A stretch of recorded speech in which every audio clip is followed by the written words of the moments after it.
2025 Charter Revision Commission to order. If everybody can rise and say the Pledge of Allegiance.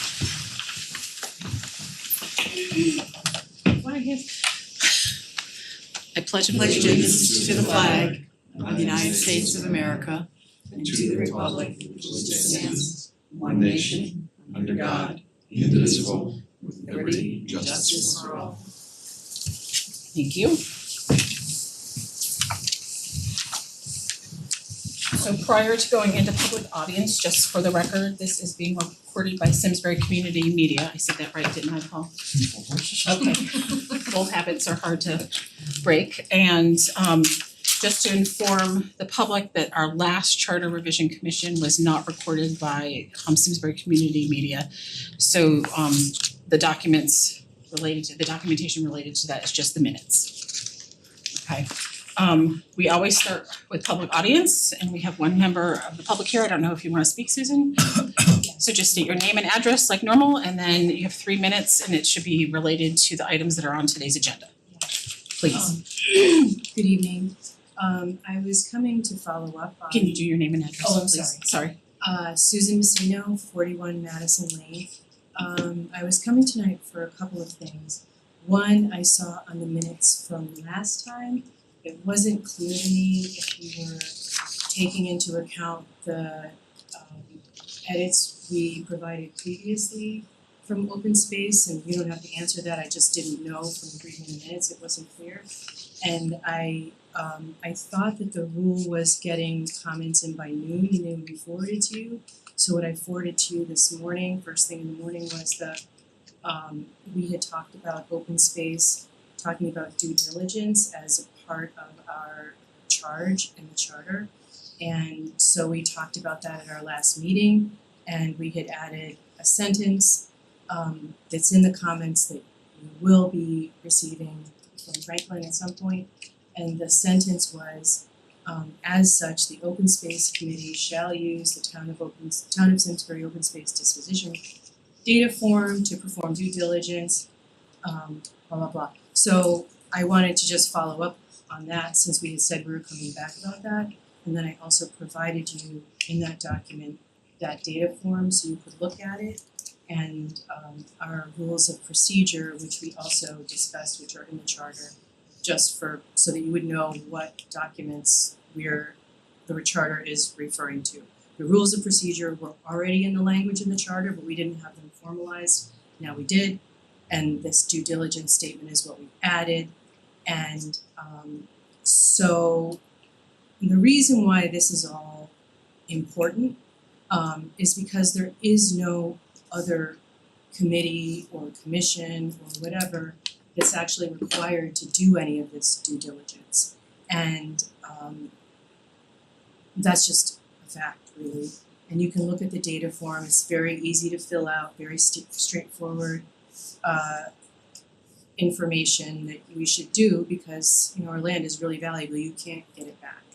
And the other comment that I sent is kind of a comprehensive, I made it as short as possible. I think it's 4 pages on what is Simsbury open space, how it's defined, what the databases are that support that designation. And I basically provide you all that detail because there still seems to be significant confusion about that issue, and we need to get unconfused about that. And it's important what words we use to describe what we're doing. It's important that we document legally and, you know, in a clear way for future people to understand what's going on. So I'm concerned about continually referring to what is legally open space as not open space, and referring to something as a public hearing which is not legally noticed or documented like a public hearing. And in general, I don't know what the charter can do to make sure that we use the right words to refer to the right things, and ensure that we have a community that understands what's going on and all this is documented. Thank you. Thank you very much. I have a question for you. No. don't think so in procedure. It's up to the chair It's to really see up who to they the recognize. chair, yeah. Okay. Thank you. So what are you using at this point as your reference point for the verbiage? And where are you getting that from? For which thing? For public hearing or for open space or? For the things that you mentioned, you mentioned public hearing, open space, and one more thing. So for open space, I'm using the town land use maps, open space maps, GIS maps, open space inventory, all of the POCD, all of those things are consistent in terms of what is open space. There are 22 land designations in Simsbury. There are 7 open space designations, and Simsbury's ordinances are only referring to basically one of those designations, which is called number 3. So my document that's 4 pages, it describes what number 3 open space is and provides those links to those additional databases to support that, using that term open space. There is no other database or documentation or anything, so that's what we're using. In terms of public hearing, to have a legal public hearing, you need to notice it properly, you need to document who spoke and what their expertise is, and you need to document what they said. And that has not been happening either for what were legal public hearings, that documentation is not there. It refers to an SCTV tape. There was extensive testimony by people, it doesn't say who they were, except for their name, it doesn't say their expertise, it doesn't even say what they said. And I felt like this is really, I mean, if you have people that spend an enormous amount of time preparing really careful testimony to a town board or committee, they deserve the respect to have that documented, and it's a legal requirement if it was, it's my understanding per Connecticut statute, it's a legal requirement. I don't know what our town rules say, but the Connecticut statute overrides town rules for a public hearing. Like maybe if you don't say it's a legal public hearing, you can have a quasi-public hearing. I don't know that, I tried to look that up today so I could be more prepared in case I got this exact question.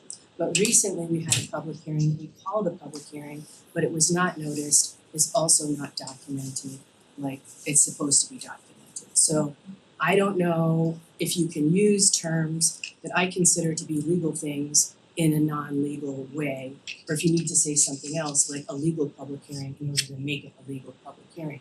When I hear the term public hearing, I'm assuming that it's like a public hearing that requires public notice and all that kind of stuff. And then I don't know what the third thing was that you were. No, that's great. Okay. I got that one. Thank you very much. So Franklin, just confirming that you've received her written comments and then you'll be forwarding those to us at some point. Was just gonna provide a point of clarification, Chair, thank you. We received Dr. Messino's comments. The noon deadline she refers to is just to register to speak to the commission via Zoom. That is the noon Okay. deadline. We do receive, you do receive written comments when I get them. Right. It gets emailed to the full commission, not read into the record. But today, considering I had to do research for the commission, I did not have the opportunity to. Yeah. Right. After today, tomorrow, Yep. I will email the commission and then I will post on the webpage written comment to the, Right, all the CRC. comments that we've received to date. it will go with there. Always go So on sorry, the website. our Thank you, no apologies, problem. my apologies. No Could problem. I just ask, which is the hearing you were referring to where the records didn't reflect the testimony of experts? Well, the 2 that I'm aware of on I think it was March 31st, it was a Conservation Commission hearing. And the recent public hearing on the soccer club use of Curtis Park was not noticed, and it's not also not documented like a public hearing. But now it says they've admitted it wasn't a public hearing, but in all the documentation and minutes and all this kind of stuff, it says over and over again that it was a public hearing and the public hearing was extended and there's been multiple public hearings and all this kind of stuff. So I just feel like if anyone looks at the historical record, they're going to think it was a public hearing and it really wasn't. So I mean, these kind of things, I think that these are the kind of things that maybe our town employees aren't aware of or are confused about. And any way that we can get all this stuff nailed down in the charter we make it clear that no one misunderstands what open space is, what a public hearing is, or any of that stuff. And that's why we put very basic stuff in our rules of procedure for the open space committee, because that very basic stuff was consistently not happening. So now we put all that down so that hopefully it will be consistently happening. And I think people forget, they're busy, etc., but writing it down really helps. Thank you. Thank you. Thank you, Susan. And I have to go to another meeting, but thank you again. Thank you for your time and your written comments. Thank you. Seeing there's no additional members of the public audience, I'm gonna move on to approval of the July 21st, 2025 minutes. Does anybody have any changes, comments to those minutes? I do, I have a comment. Okay, On under 6, under line 87, 88, 89. It ends, the commission discussed the implications, this is around serving on a 4-year term. I think we had also agreed that we would have future discussions around this. we did because it's on the agenda tonight. Right, right, it is, but I still think it should be reflected in the minutes. So I would say the commission discussed the implications further, or the commission agreed to discuss the implications further at a future meeting or at a future meeting. Something to that effect. Okay. Do I have a motion? I move to approve the minutes subject to Have a second? Second. Any discussion? All in favor? Aye. Any opposed? Thank you, Paul. Next up is Bob. So welcome back to September. We've missed both of you. Nice to be here. I'm sure you were thrilled to do things for us and we thank you in advance during August. So research that you've done. First of which is, do we wanna talk about the process, the note regarding our statutory timeframe Yeah, I mean. to review that? I sent out this list of deadlines, and the first deadline is the submission of the draft report to the Board of Selectmen. The commission has until January 26, 2026 to do that. I know you wanna do it well in advance of that, but that's the drop dead deadline. And then prior to submitting that draft report to the board, the commission will need to hold a public hearing on the proposed draft. We don't wanna call it final draft because that assumes you're not gonna listen to anything people say at the public hearing. And just to be clear, that public hearing, to satisfy the requirements of a public hearing, will have to be subjected to a legal notice in the newspaper, given the time, date, and place of the hearing. All the formalities of public hearings have to be adhered to. And we have to do that 2 weeks prior? Is that what the, No, No, there's well, how- no, there's no deadline for notice? for notice on the public hearing. You may be thinking of the land use commission Okay. do have those deadlines. Yeah. It's 15 days and 3 days. First is 15 days, the second is 3 days. Those don't apply here. Okay, We usually use 7 to 10 days, Franklin, when we put out a notice of public hearing? Like almost for 2 the weeks. ordinance, almost 2 weeks. okay, And then the public hearing will be held by the commission. After that, you'll receive the comments you hear, and then based on those comments, you'll finalize your draft report and take a vote on the draft report, and then submit it to the Board of Selectmen by filing it with the town clerk. may I ask a question? Sure. So part of the draft report is gonna be a presentation that I have to do to the Board of Selectmen that is like a summary of that Franklin and I and Paul started working on, like a PowerPoint presentation. Does that also have to be reviewed and approved by the commission prior to that going? No, there's actually 3 things. There's Okay. the revised charter, Mhm. proposed revised charter, which looks like the charter, red line version of it. Right, Then there's the report of the commission, which is basically a summary of the changes made, the changes Right. considered but not made, the public hearings held, who spoke before the commission, and we've been sort of working on the draft all along so that we don't have to remember what we did 8 months ago. Right. So it's that report and the proposed draft charter is what gets submitted to the town clerk. Okay. The third thing you're talking about is your presentation notes Mhm. essentially to the Board of Selectmen. Right. You're not obligated to do that under the statute, but it's probably something they would ask you to do, in which you would, in PowerPoint format or whatever format you're comfortable with, sort of outline what the report says. Right. So we as a commission have to approve the summary of changes and the proposed draft prior to going to the Board of Selectmen. Yeah, the summary of draft changes we call the report of the commission. Okay. Okay.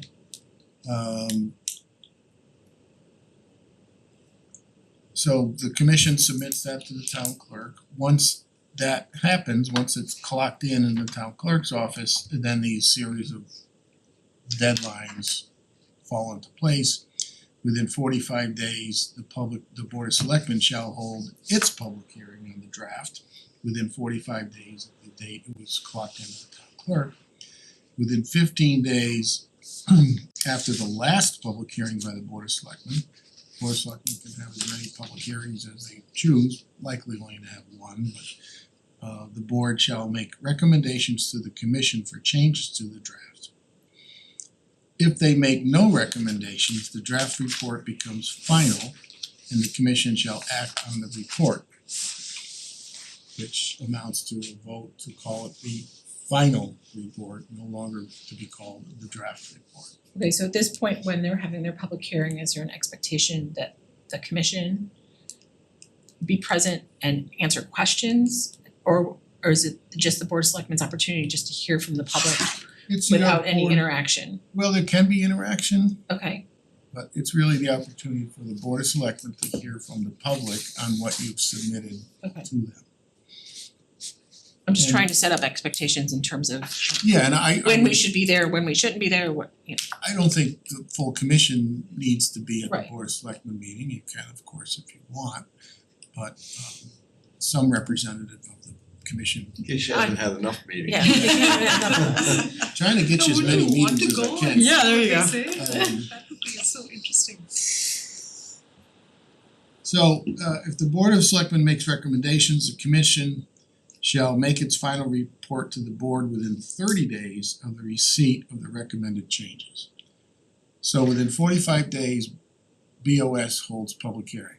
Within 15 days of the close of that public hearing, BOS makes recommendations or not to the commission. No recommendations, the report is final. Some recommendations, the commission is obligated to consider them and make a final report to the Board of Selectmen within 30 days. Now, the commission can say, you know, thank you very much for considering the report and making those changes. We don't like any of them. We think the report's fine just the way it is, and you're not obligated to make the changes the Board of Selectmen recommends. The downside of not doing that, however, is when you send it back to them in final Right. form, they say, well, thank you, but you know, We're done. we're done. So Um, after, if they make changes, if they make recommendations for changes, Yes. and then we modify it again, do they have to have another public hearing? No, they do not. Okay. So from the receipt of the commission's final report, the Board of Selectmen shall vote to A, approve the final report, B, reject the final report, or C, reject some portions of the final report. In other words, we like the whole thing, don't change a word, or we hate the whole thing, thank you very much, but go home.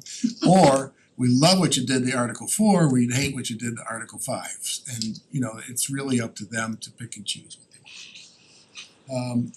If the Board of Selectmen rejects the proposed charter, within 45 days, 10% of the electors can petition it to the appointing authority, which is the Board of Selectmen.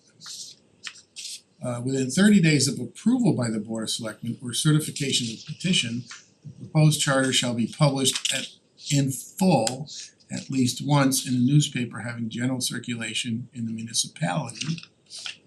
and that's an expensive I was proposition. gonna say, oh my gosh. What we did last time was it was like 4-point font or something, it was really small, but you gotta print the whole thing because you can't really extract out just the changes, doesn't make sense to anybody.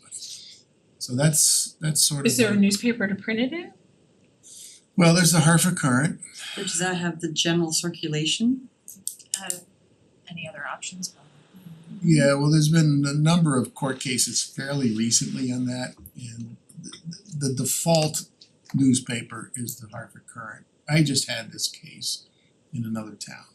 And someone claimed, well, no one reads the Current anymore. It's been available in that particular town since 1750 or something. It's also available on the electronic version as well. Exactly. And what the court has said fairly recently is generally available means, general circulation means generally available. It doesn't mean lots of people buy it, it means you can. Just availability, not the readership, basically. Yeah, you can if, in this particular case, not to go down a The United States.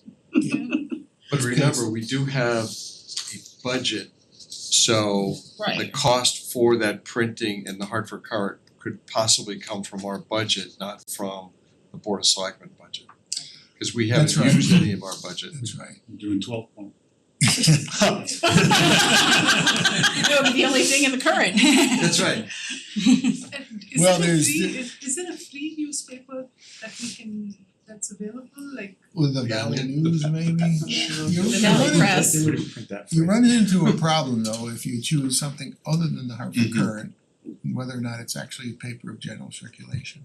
Well, because You can't put it in as a reference that a new charter is proposed, go to www.charter.com. Put a QR code, right? Every year, there is a proposal to do just that, change the law requiring publication, and every year it fails. It's Because the state level. at the state level, They have a good because the lobby. newspapers are saying, we're close enough to going out of business, if you do that, we are out of business. So that's a cost of doing business, it just has to be. We did that the last few times, and it's not crazy bad, it's I fought that for years with regarding the budget, we had to print the entire budget in the Hartford Current. Oh, And I fought that for years, but it was nope, we have to print the entire budget. And it was expensive, it was like, $7,500 for an ad, or not an ad, but to print it. And I think we were finally able to just the Reduce 5 it columns. in size and say, it's available at town hall or on the website. Here's a summary and here's, Right. oh my goodness. that's a That's a state lot of issue money. more than. That's a state Okay. issue, that's a state requirement. And then after that is done, after publication, the Board of Selectmen must send it to referendum within 15 months of publication. So they have a lot of leeway as to when to send it to publication, to referendum. And that's giving the legislative body enough time to get it on the ballot at a time that a ballot that they think is most beneficial to the town. Obviously, presidential years would be the maximum number of voters. Local elections would be the, not as many people turn out, so. And the budget referendum would be the least. Yes. Yeah. but in 2026, there's midterms, correct? 2026 is the state election, State election. so you got So- the governor to, Right, so there's a decent number of, I think one of the Voters. senators is also on it. thank you. So that's the timeline. Can I ask a quick In question? the scenario Okay. in which the Board of Selectmen approves part of the report but not the entire report, what, assuming that we're at an impasse that we don't agree to the changes, what budget goes, if any, gets published and goes to referendum? Whatever they decide. Okay. So the final version of what goes to referendum is made, the decision is made by the Board of Selectmen. There you go. And that's sort of the give and take that happens between when you send them the final draft report and when they finally vote on it. There's interaction and discussions and, they'll usually the Board of Selectmen's pretty clear about what they like and don't like and sort of not so much really a negotiation, but the skill of it is to send them something back that they're willing to send a referendum. Would it ever be appropriate if, so it goes to them, they have changes that they wanna propose, is there ever typically a meeting with the Charter Commission and the Board of Selectmen to discuss it, or is it just back and forth between Commission meetings. Like, there's no reason why that couldn't happen, as long as meetings, cause it's hard to have a discussion. it's publicly noticed as a joint meeting of the commission and the board, that's probably a good thing to do.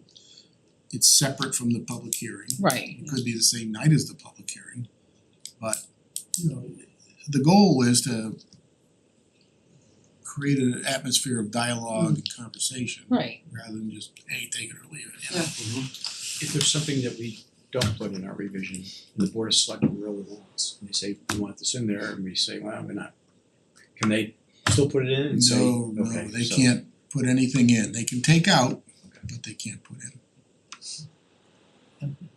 And I just have a quick question. I know it says September 23rd, 24, that's when the resolution to create the commission, but they actually voted on the resolution in October 23, 2024. Yes, That's that is correct. but just again, I mean semantics here, but you said the commission was created on the 20th September. Well, those aren't semantics, I'll have I to mean, double check that. Yeah, cause I was just That's- reading the resolution, there was, Well, I have the same question. Third day, actually. So when did the commission get created? Well, it doesn't get created until they vote on it, right? Right, Yeah. it has to be, right? Even if they when have they an made the idea motion about to it. accept all the So members. push everything back 1 month, Sorry, I this guess. was being picky, but I was just No, like, that's not being picky, Okay. that's an important point. thank you. Oh, so now we have until February. You're training yourself. Or October. No, you just. Not to say we need that extra month, but I'm just, if we gotta. We have one more month. Well, if we had an October nor'easter again, So likely in February. I mean, we might be done, but I just didn't want us to also. Well, let's hope we're done by January. Okay. The additional piece of research that Bob did relates to item 5B on our agenda, so unless you wanna talk about it now regarding the threshold, or do you wanna just review it when we're in that section? Yeah, let's review it in that section. Okay. Is there anything else you need to report to us before we go on to the Well, I next item? also, on item number 8, 8. inland wetlands, I Yes, prepared to speak about that and what your leeway is there in inland wetlands. I know there's a email from a member of the public saying yep. do something with inland wetlands, change. Well, I know there's state statute requirements, so Yeah, and it's, can we save that till we get to that section? yeah, we'll say that. Because I know this next topic is gonna be involved. First of all, Franklin has to explain the research. Yes. So the big paper, it's a big paper and a little paper. So we're gonna go to agenda item 5A, which is sections 301 and 302, and it's regarding elected officers and terms. Okay. So we had asked at our last meeting for some research to be done regarding the constitution of the Board of Selectmen going back 30 years. And then Ron asked a question via email, I asked a question, and Franklin got approval to do additional research, which includes who ran, so we got the research showing the makeup of the boards, Dems versus Republicans versus Independents on this memorandum, Okay. which is in our packet. And then this large piece of paper, which I'll have Franklin explain in more detail, is basically who ran for office and who won. So we could see how there was a shift, if any, and if it's relevant. So can I just, Yep, go the ahead. reason I asked for that information was, I thought we could discuss it. one of the BOS brought up that they said, well, if we get all elected out, we gotta start with a whole new board.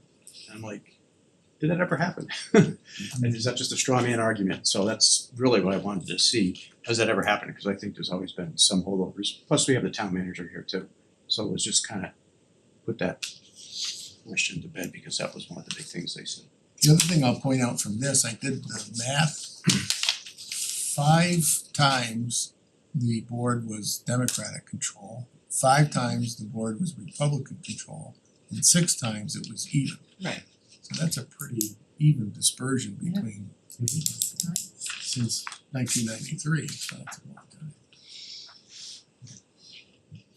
And last time it was really an anomaly, I think, in that you had 3 sitting selectmen who decided not to run. They just said, Right. that's it, they weren't gonna run. Normally you don't, I think, have that. 4, wasn't it 4? It was 3. There's Amber, Eric, Bowman, Eric Peterson, and Sean Osborne. No, I think wasn't Eric already off the board? I think Eric was No, already off. Eric was on the board, Was so he I on the think board? It was I 4. was 3 So it was Democrats and so it would be 3 4. Democrats and 1, okay. Yeah. That's never happened. In this history, it hasn't happened. Right. So Franklin, I think with the help of Trish, no, he No, wasn't. he was different. So we've got the year. These are the people who were on the board. Yeah. The circles are the people who ran again, correct? Yeah. I've been here since I'm really 91. happy that you're able to discern I've been from here since the 1976, so I can tell you that. And just for the public, this is gonna be included, I might amend the packet and just add this additional research right behind the memo on the party affiliation of the board. So I might amend the packet to just add this so the public is aware, cause the public hasn't seen this document yet since I just created it today. It's brilliant. But you're exactly right, keep going, Madam Chair. Well, you can keep going. So for example, Percentages and tick marks and. yeah, so for example, like 2021, only 2 people from that board chose to run again. Mhm. Both got on the board Mhm. in 2023, but there was 4 new candidates who got on the board, Exactly. okay? So you broke it down exactly. The years are the election years. Yeah. The row of people is the BOS elected for that year. So in 91, it was Glassman, Kelly, Katz, Egan, Sermon, and Tansey. That was the board in the election of 91 that won.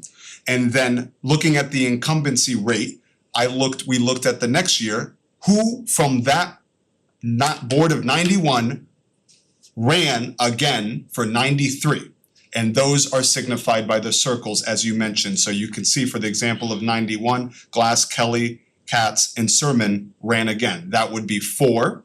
And only 3 of them, again, I didn't break down I didn't point to who stayed on, I just put the facts out there. But out of those 4 which are circled in 91, 3 you can see on the column on the right, 3 that means those 3 of those people that ran for re-election were elected in the next election year. Or 75%. Or 75%. So you can also see, I took the liberty of writing the percentages, you can see that sometimes, as in 93, 4 of the Board of Selectmen from 1993 ran again for 95, and all 4 of them won re-election. That's the 4 and 100%. And in 95, 5 of the BOS members of 95 ran for 97, and all 5 of them won. So you can actually see there was a stretch from 1993 to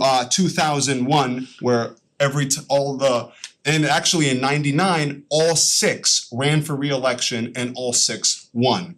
And so if that just So the continues down to the percentages are for incumbents.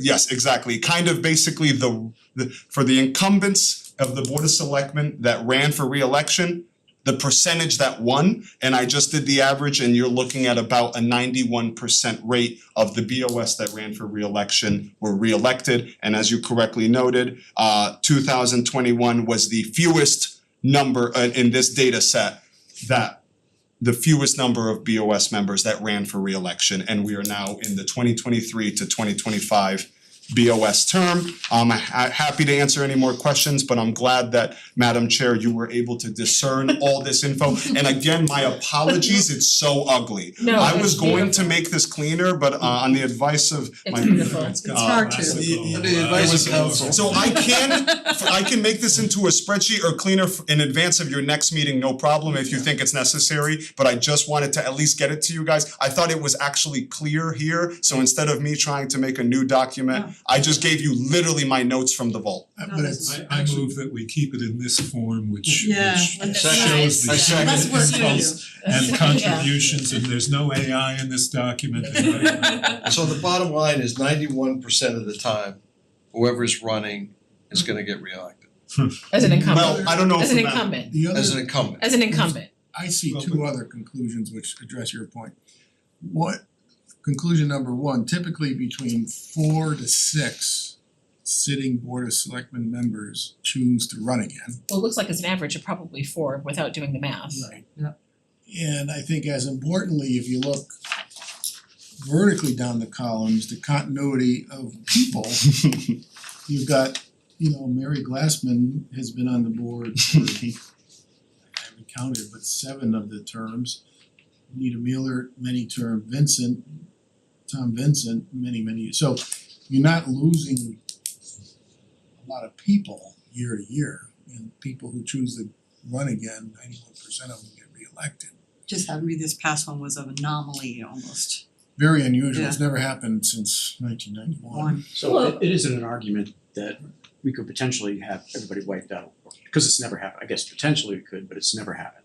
The worst situation was For the last 30, last last 15 30 elections. years. Yeah. What the, Two-thirds. what the data shows is, and if they run, 91% of the time they win. So it's just if they run, yeah. And so there were several arguments, points we heard from different people. At least 2 of the members of the Board of Selectmen suggested we should have 4-year terms just because new members take a long time to ramp up. And they feel that a 2-year term is not enough to really make a meaningful contribution. But they can run for re-election, as you say. We heard members of the public who said they want a 2-year term because they want the ability to vote out the entire board, which, They by don't. the way, they never do. But And have Maybe they, it's an option option, yeah. option is The there. option is It's there's not. like going to the opera in New York, it's there, you don't necessarily go. I had a third argument, and then there was the question about staggered terms in order to maintain continuity and avoid that wipeout, but it doesn't look like that's necessarily a significant concern. So we have to balance those in this. Well, the way I look at it is that the people who came to us said that they didn't want this, don't fix what isn't broken, is what they said. And I think you can argue both ways, but my vote goes with what the people want. And if they say that they want to keep it the way it is, then I prefer to defer to them. Respectfully, my concern with that is we didn't hear from an abundance of people who said that. And the people who are in the trenches doing this job were all overwhelmingly in favor of longer terms. And this is anecdotal, but I would assume that governing has gotten a lot more complex over the past 30 years. And so there's more to learn about for the people who are running. I don't know, but that's what we're hearing from some of them, that it's a very complex job. And we don't have a full-time first selectman, we have got a town manager, so the learning curve is gonna be a little bit different as well, so And it's no one's full-time job. it's no one's full-time job. You know, so I think there was a comparison last time to the United States Congress, which I think was kind of Because really not apples to apples Yeah. at all. They I get mean, paid they're to do being that. paid a That's their full-time job. a serious salary, it's their career. So I don't think you can compare the two. And for me personally, I think regardless of who gets elected, I think everyone should have the opportunity to institute policies, whether it's someone I voted for or not, more people wanted them there than not.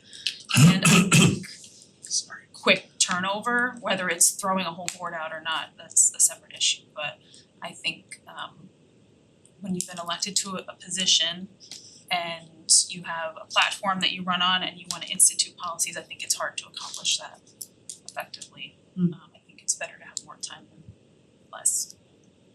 But if you wanted, as you can see, if you're an incumbent, you got a 91% chance of having as many terms as you want almost.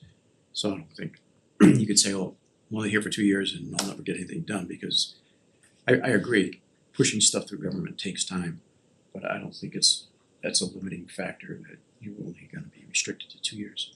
Unless the public is really upset with it. And what led me to ask this stuff was looking at the split thing, you get some really weird unintended consequences with the 3 and 3 and how many, who's on the board now and the restrictions on the number of seats.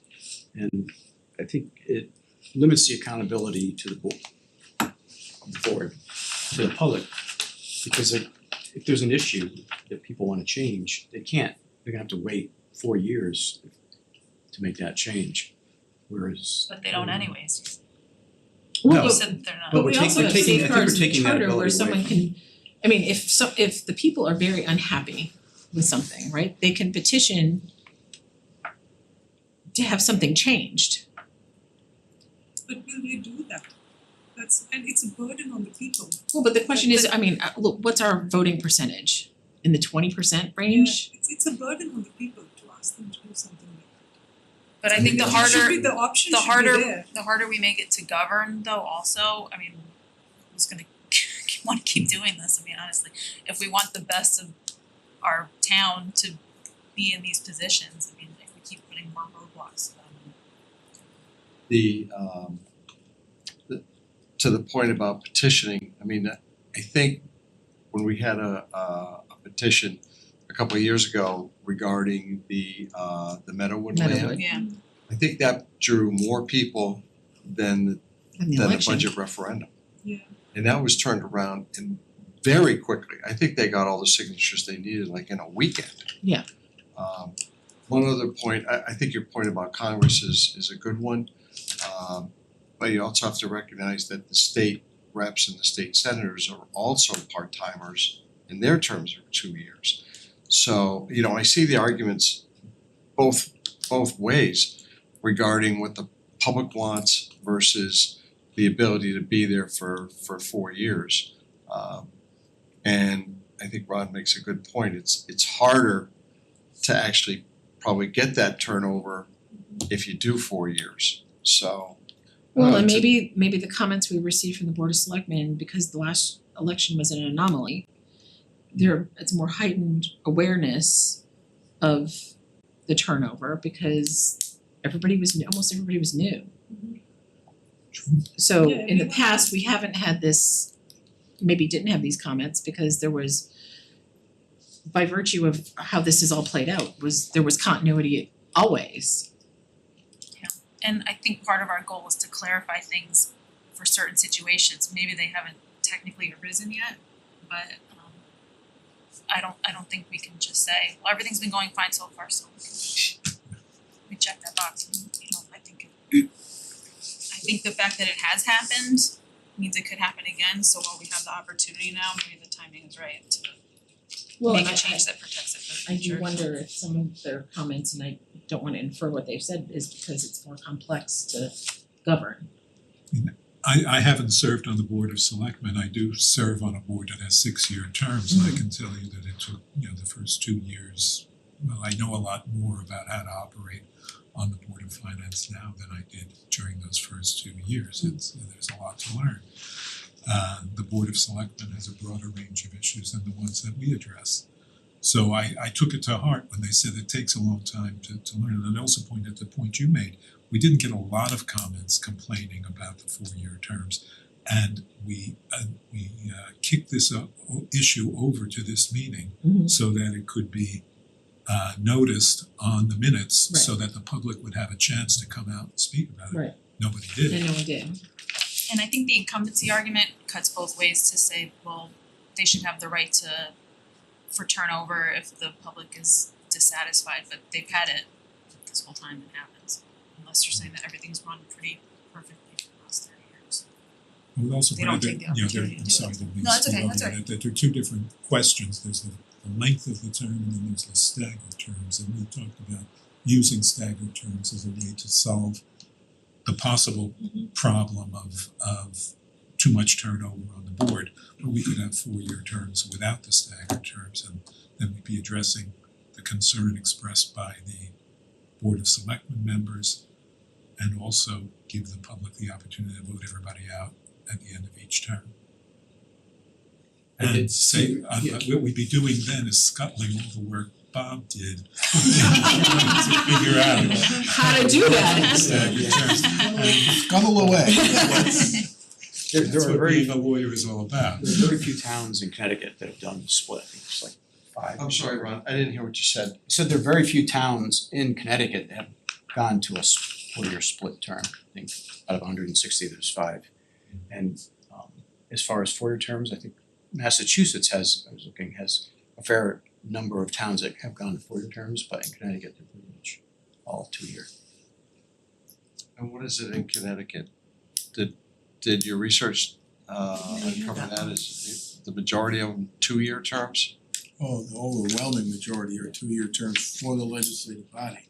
No, well, oh, you mean for the legislative Board body, of meaning the Selectmen. Board of Selectmen or the For the council chief or elected whatever. official, the trend is for the 4-year term. I'm sorry, Bob, what The was the it? chief elected official, the trend has been to go to a 4-year term. I think Manchester just is the most recent example that went from 2 to 4 for the person they call the mayor in Manchester. A lot of the bigger cities have gone to a 4-year term, chief elected official. But I'm not aware of any legislative bodies in Connecticut that have gone to a 4-year term.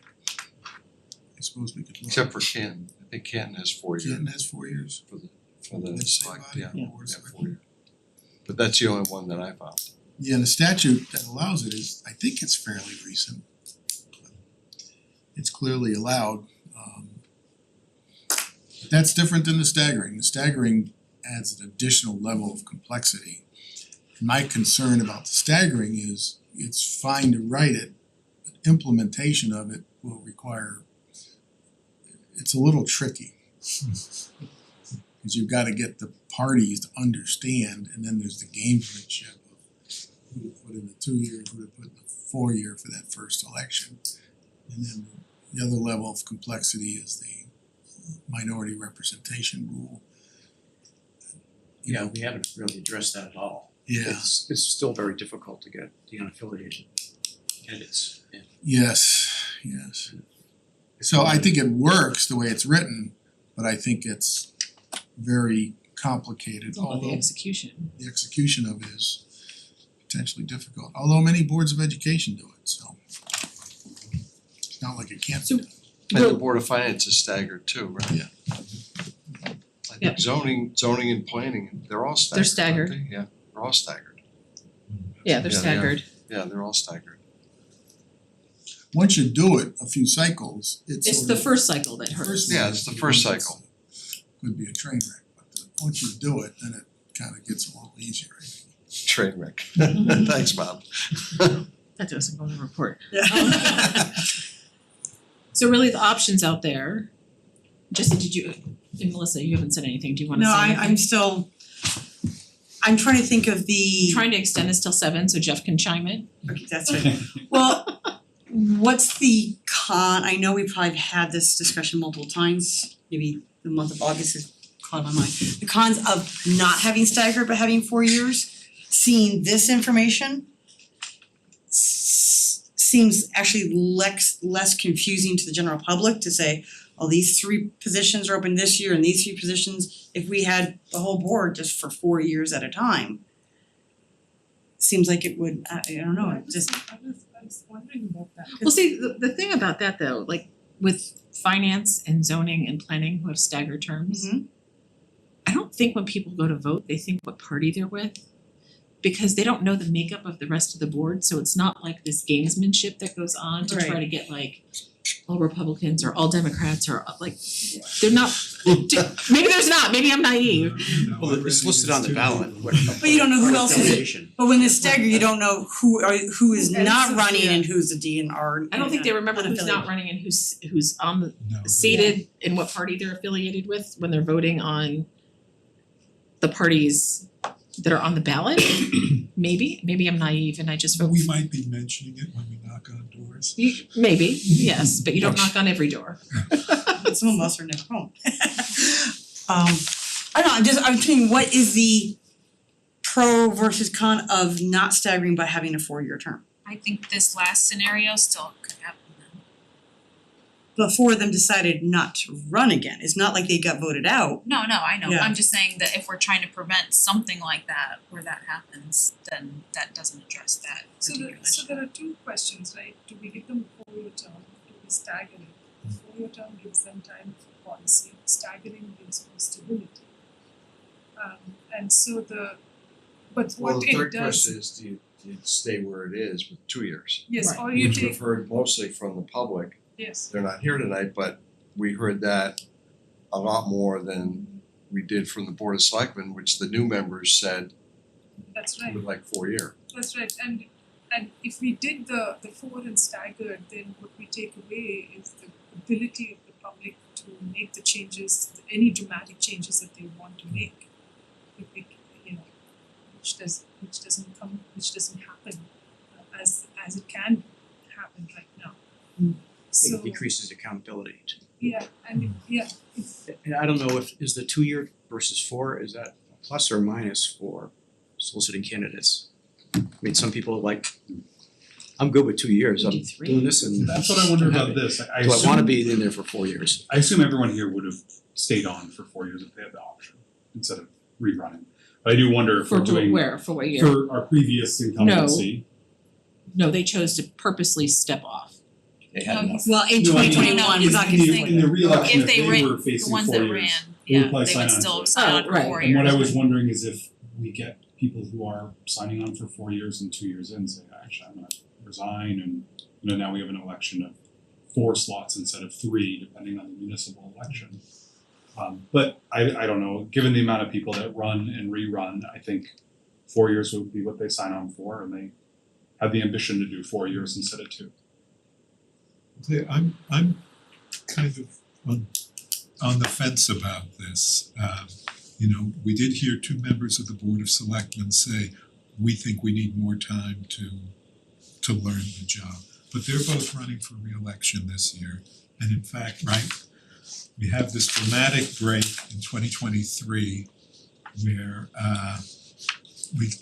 four new members of the board, all 6 of the people who are on the current board are running this year. So it's the opposite. That's good to know. We're gonna have that continuity, assuming we win. Which is, at least we're gonna have a substantial amount of continuity, and if the 2 members who spoke to us both win, they'll know more than they did 2 years ago. In the interim, the public will have the sense that they have some control over this process. yeah. I'm not sure which is the more compelling argument. If I had to make a choice between the two, I would give the public the ability to have that power. That's democracy, they should have the power. So why are the And we come up with a super good training manual for our board of selectmen, I so. think they were working on that. They've been working on Here that they for- were working on a, Yeah, no, like they a have to, training we have manual. AI now and we Maybe can. they could start with reading the charter. That's right. Franklin now. That would be a good one. That would be great. So the Board of Education, their term is determined by state statute? State statute gives towns and cities a number of options how to constitute their board of ed. But essentially, yes, Board of Finance is charter driven, it's charter, But it's also state statute allows it for 6 years. that's correct. right? State statute So- says 6. And P and Z are charter. Correct. So at what point did like planning and zoning become staggered terms? I don't know the answer to that. I mean, it's an interesting like, and why? I think it's always been that way. It's always been that I can't way. say why, but I think it's. I mean, is that a I can't continuity imagine issue? it benefit for not all of being. them, If it's a except for benefit this for them, one. why is it not a yeah. benefit for the board of I selectmen? mean, cause they have a lot of codes and zoning and knowledge to get kind of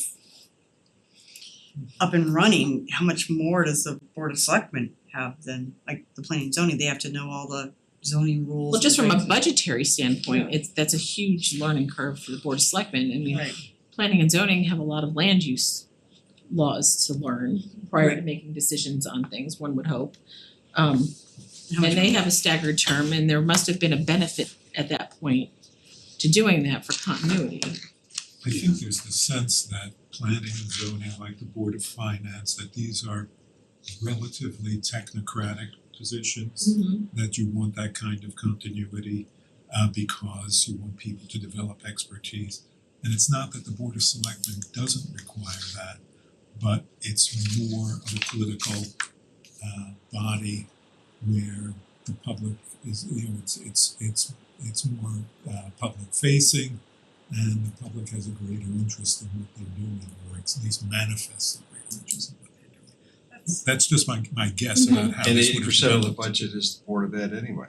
That's true. 70%. Is it 70? I had that discussion Oh, just this weekend. Okay. Just Thank looking quickly, people that didn't run again, most of them had been on the board for quite some time. So it wasn't like, geez, I tried this and I'm gone. Some of them just kind of said, I've been here for 8 years. Done 4 terms, I've done 5 terms. Yeah. And we send people to DC on 2-year terms. Yeah. To make. But that's their full-time job. Right, that's, yeah. No, I get that, but They also even don't do their they- job. They have to work And make those 2 something. years really, really hard because they want to get re-elected. And that's what we want to give people the agency to be able to pull their feet to the fire, like, especially when it comes to legislative bodies. Has anyone ever considered, or do we ever thought about, I know it's weird, 3 years? Well, that's what I just said, what's wrong with 3? Why I would we mean- go from 2 to 4? I don't think statute allows it, Oh, really? 2 or 4. We're Oh, electing on odd years. Yeah, you couldn't, you're out of the municipal. Cause then You're it out would of the- push it into the state election cycle. and that's a bad thing? It's not allowed. Oh, it's not Yeah. allowed. Oh. Oh, it's not allowed? In India, did that, took 6 weeks to do the election, just counting. Wish we could do ours in 6 weeks. No, it took just the counting after the election was done, took 6 weeks to do. We're still counting. Yeah, I mean, I don't know. One of the things I really don't have a extremely strong opinion on it. I could go either way. However, I usually default unless it's really obvious and really broken, why would you make a change? But I think it is a little broken. And it's looking at it from one point of view. It takes them a few months to get up and running, learn everything. Meanwhile, if they're running family, running business, doing whatever. And then within 12 months, they gotta start thinking about running again. Versus doing their job here. But how often does that happen? That's a really It doesn't happen that often. hardly ever happens. What, they have No, to but campaign again? Yeah, all They always, they have to. Where you have such a big, I think, don't let me put words in your mouth, Ron, but maybe what he's saying is where you would have such a big turnover. Or but you still have to campaign. You just can't say, I'm not gonna Yeah, do they have to anything. campaign again. Right. Does that bring them back to the public a little better? Cause like, hey, I gotta be That's talking to right, people, now they finding have to out. speak to people and I'm they not have gonna to be figure going out to public what- for 4 years or 3.5 years. Yeah, you have to speak to people. Right. This forces them to speak to the people and hear what the people have to say. I mean, I don't think in the 30 years of this research or in the time and I could be wrong. I don't remember everything from childhood, but I don't think we've ever asked a selectman or a first selectman to leave office. Like no one has ever petitioned anybody, Nobody calls. no recalls. No one has said, you know what, you're doing such a bad job, we as the townspeople we want you out. Like there's been none of, It just no one has ever exercised that in the charter, Well, now that in you my said that, recollection. But some have been not reelected. They haven't been They reelected. haven't been reelected, but they have never been petitioned to be removed, you're To be right. removed. Correct.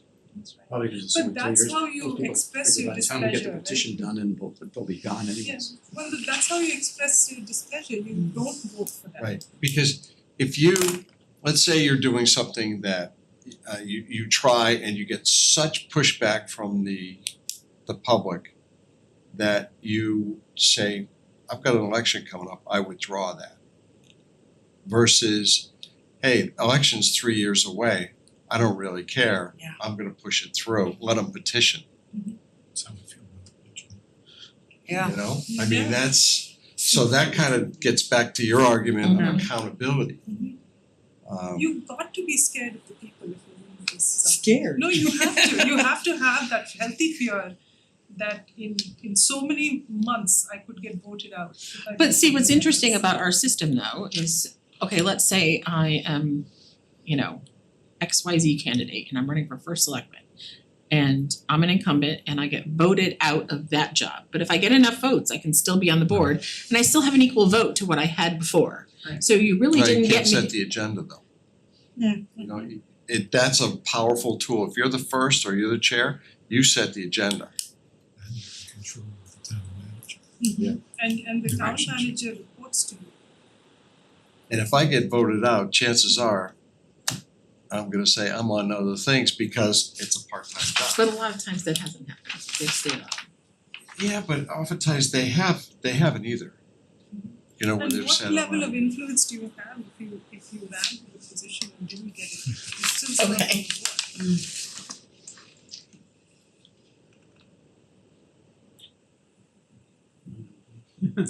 No, it's just, I kinda agree with Paul, I can see it both ways.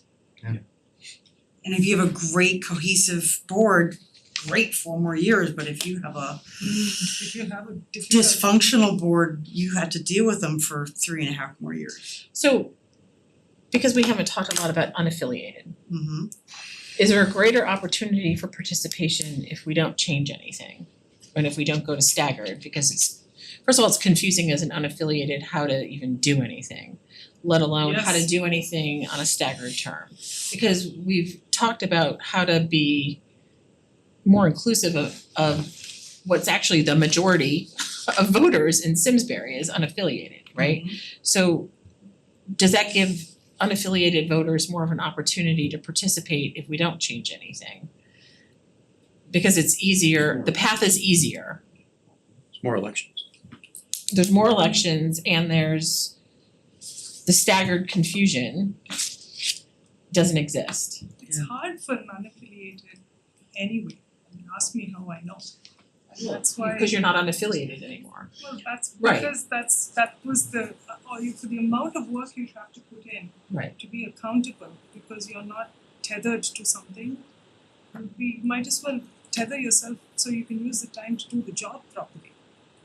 It's not, there's a path for unaffiliated, but again, it's you know, that's level of accountability is the amount of work the unaffiliated will have to do on an ongoing basis to in order to be in good standing, it's very, very difficult. And Question, if unaffiliated is voted, do they have to be a candidate again? Do they have to petition again, or once they're an incumbent, they don't have to do that? They have to petition to be on the ballot every time. And then on an I would ongoing say basis, there are things. but many, Would you wanna add that if you're an incumbent or an unaffiliated, then you are You can't because it goes against state election rules. Yeah. elected. Is Yeah, that they're not a state party. elections? They're not a party. They're not a Yeah. No, but you're an incumbent. No, That it does, doesn't matter. the state law controls and you'd have to be nominated by a party. I mean, if you were an independent, that's a party. That's different So than being you can run on the unaffiliated, independent party, which is a minor party. which is a minor party. And you can be, you know, But they unaffiliated. nominate they run like, under the working family. yeah. party, right? there's- But unaffiliated is not a recognized party. Connecticut, so even- But you could have all 6 be unaffiliated too, cause there's no limit But they'd all have to petition back onto the ballot. each year. Yeah.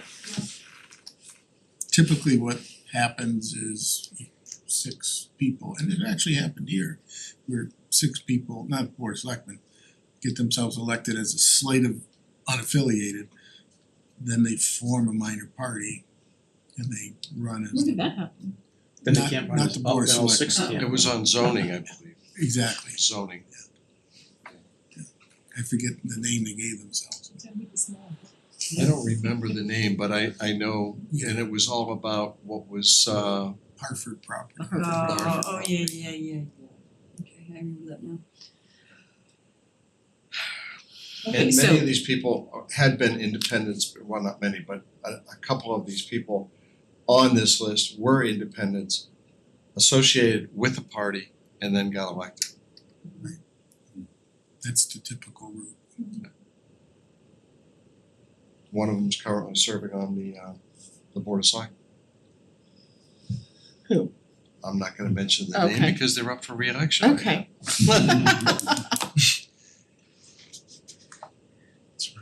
Alright, so right, I think we need to take a poll. I know I was trying to wait for Jeff to be here. I'm sorry, I was.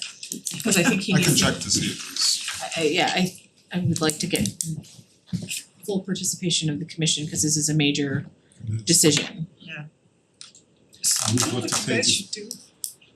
You should, Wanna do secret ballot? No. No, it's a completely different thing and not be in the minutes. It's down on the desk. Flip a coin? We're on You should camera, all- remember. You should all come. Oh yeah, we are. I'll tell you after the meeting. I just stopped you some, we should all- something really embarrassing, But finish your thought. No, the thing is, because I teach US legal institutions in the fall to students overseas. Like, you guys should all come in to the Zoom room and talk about this experience in one class.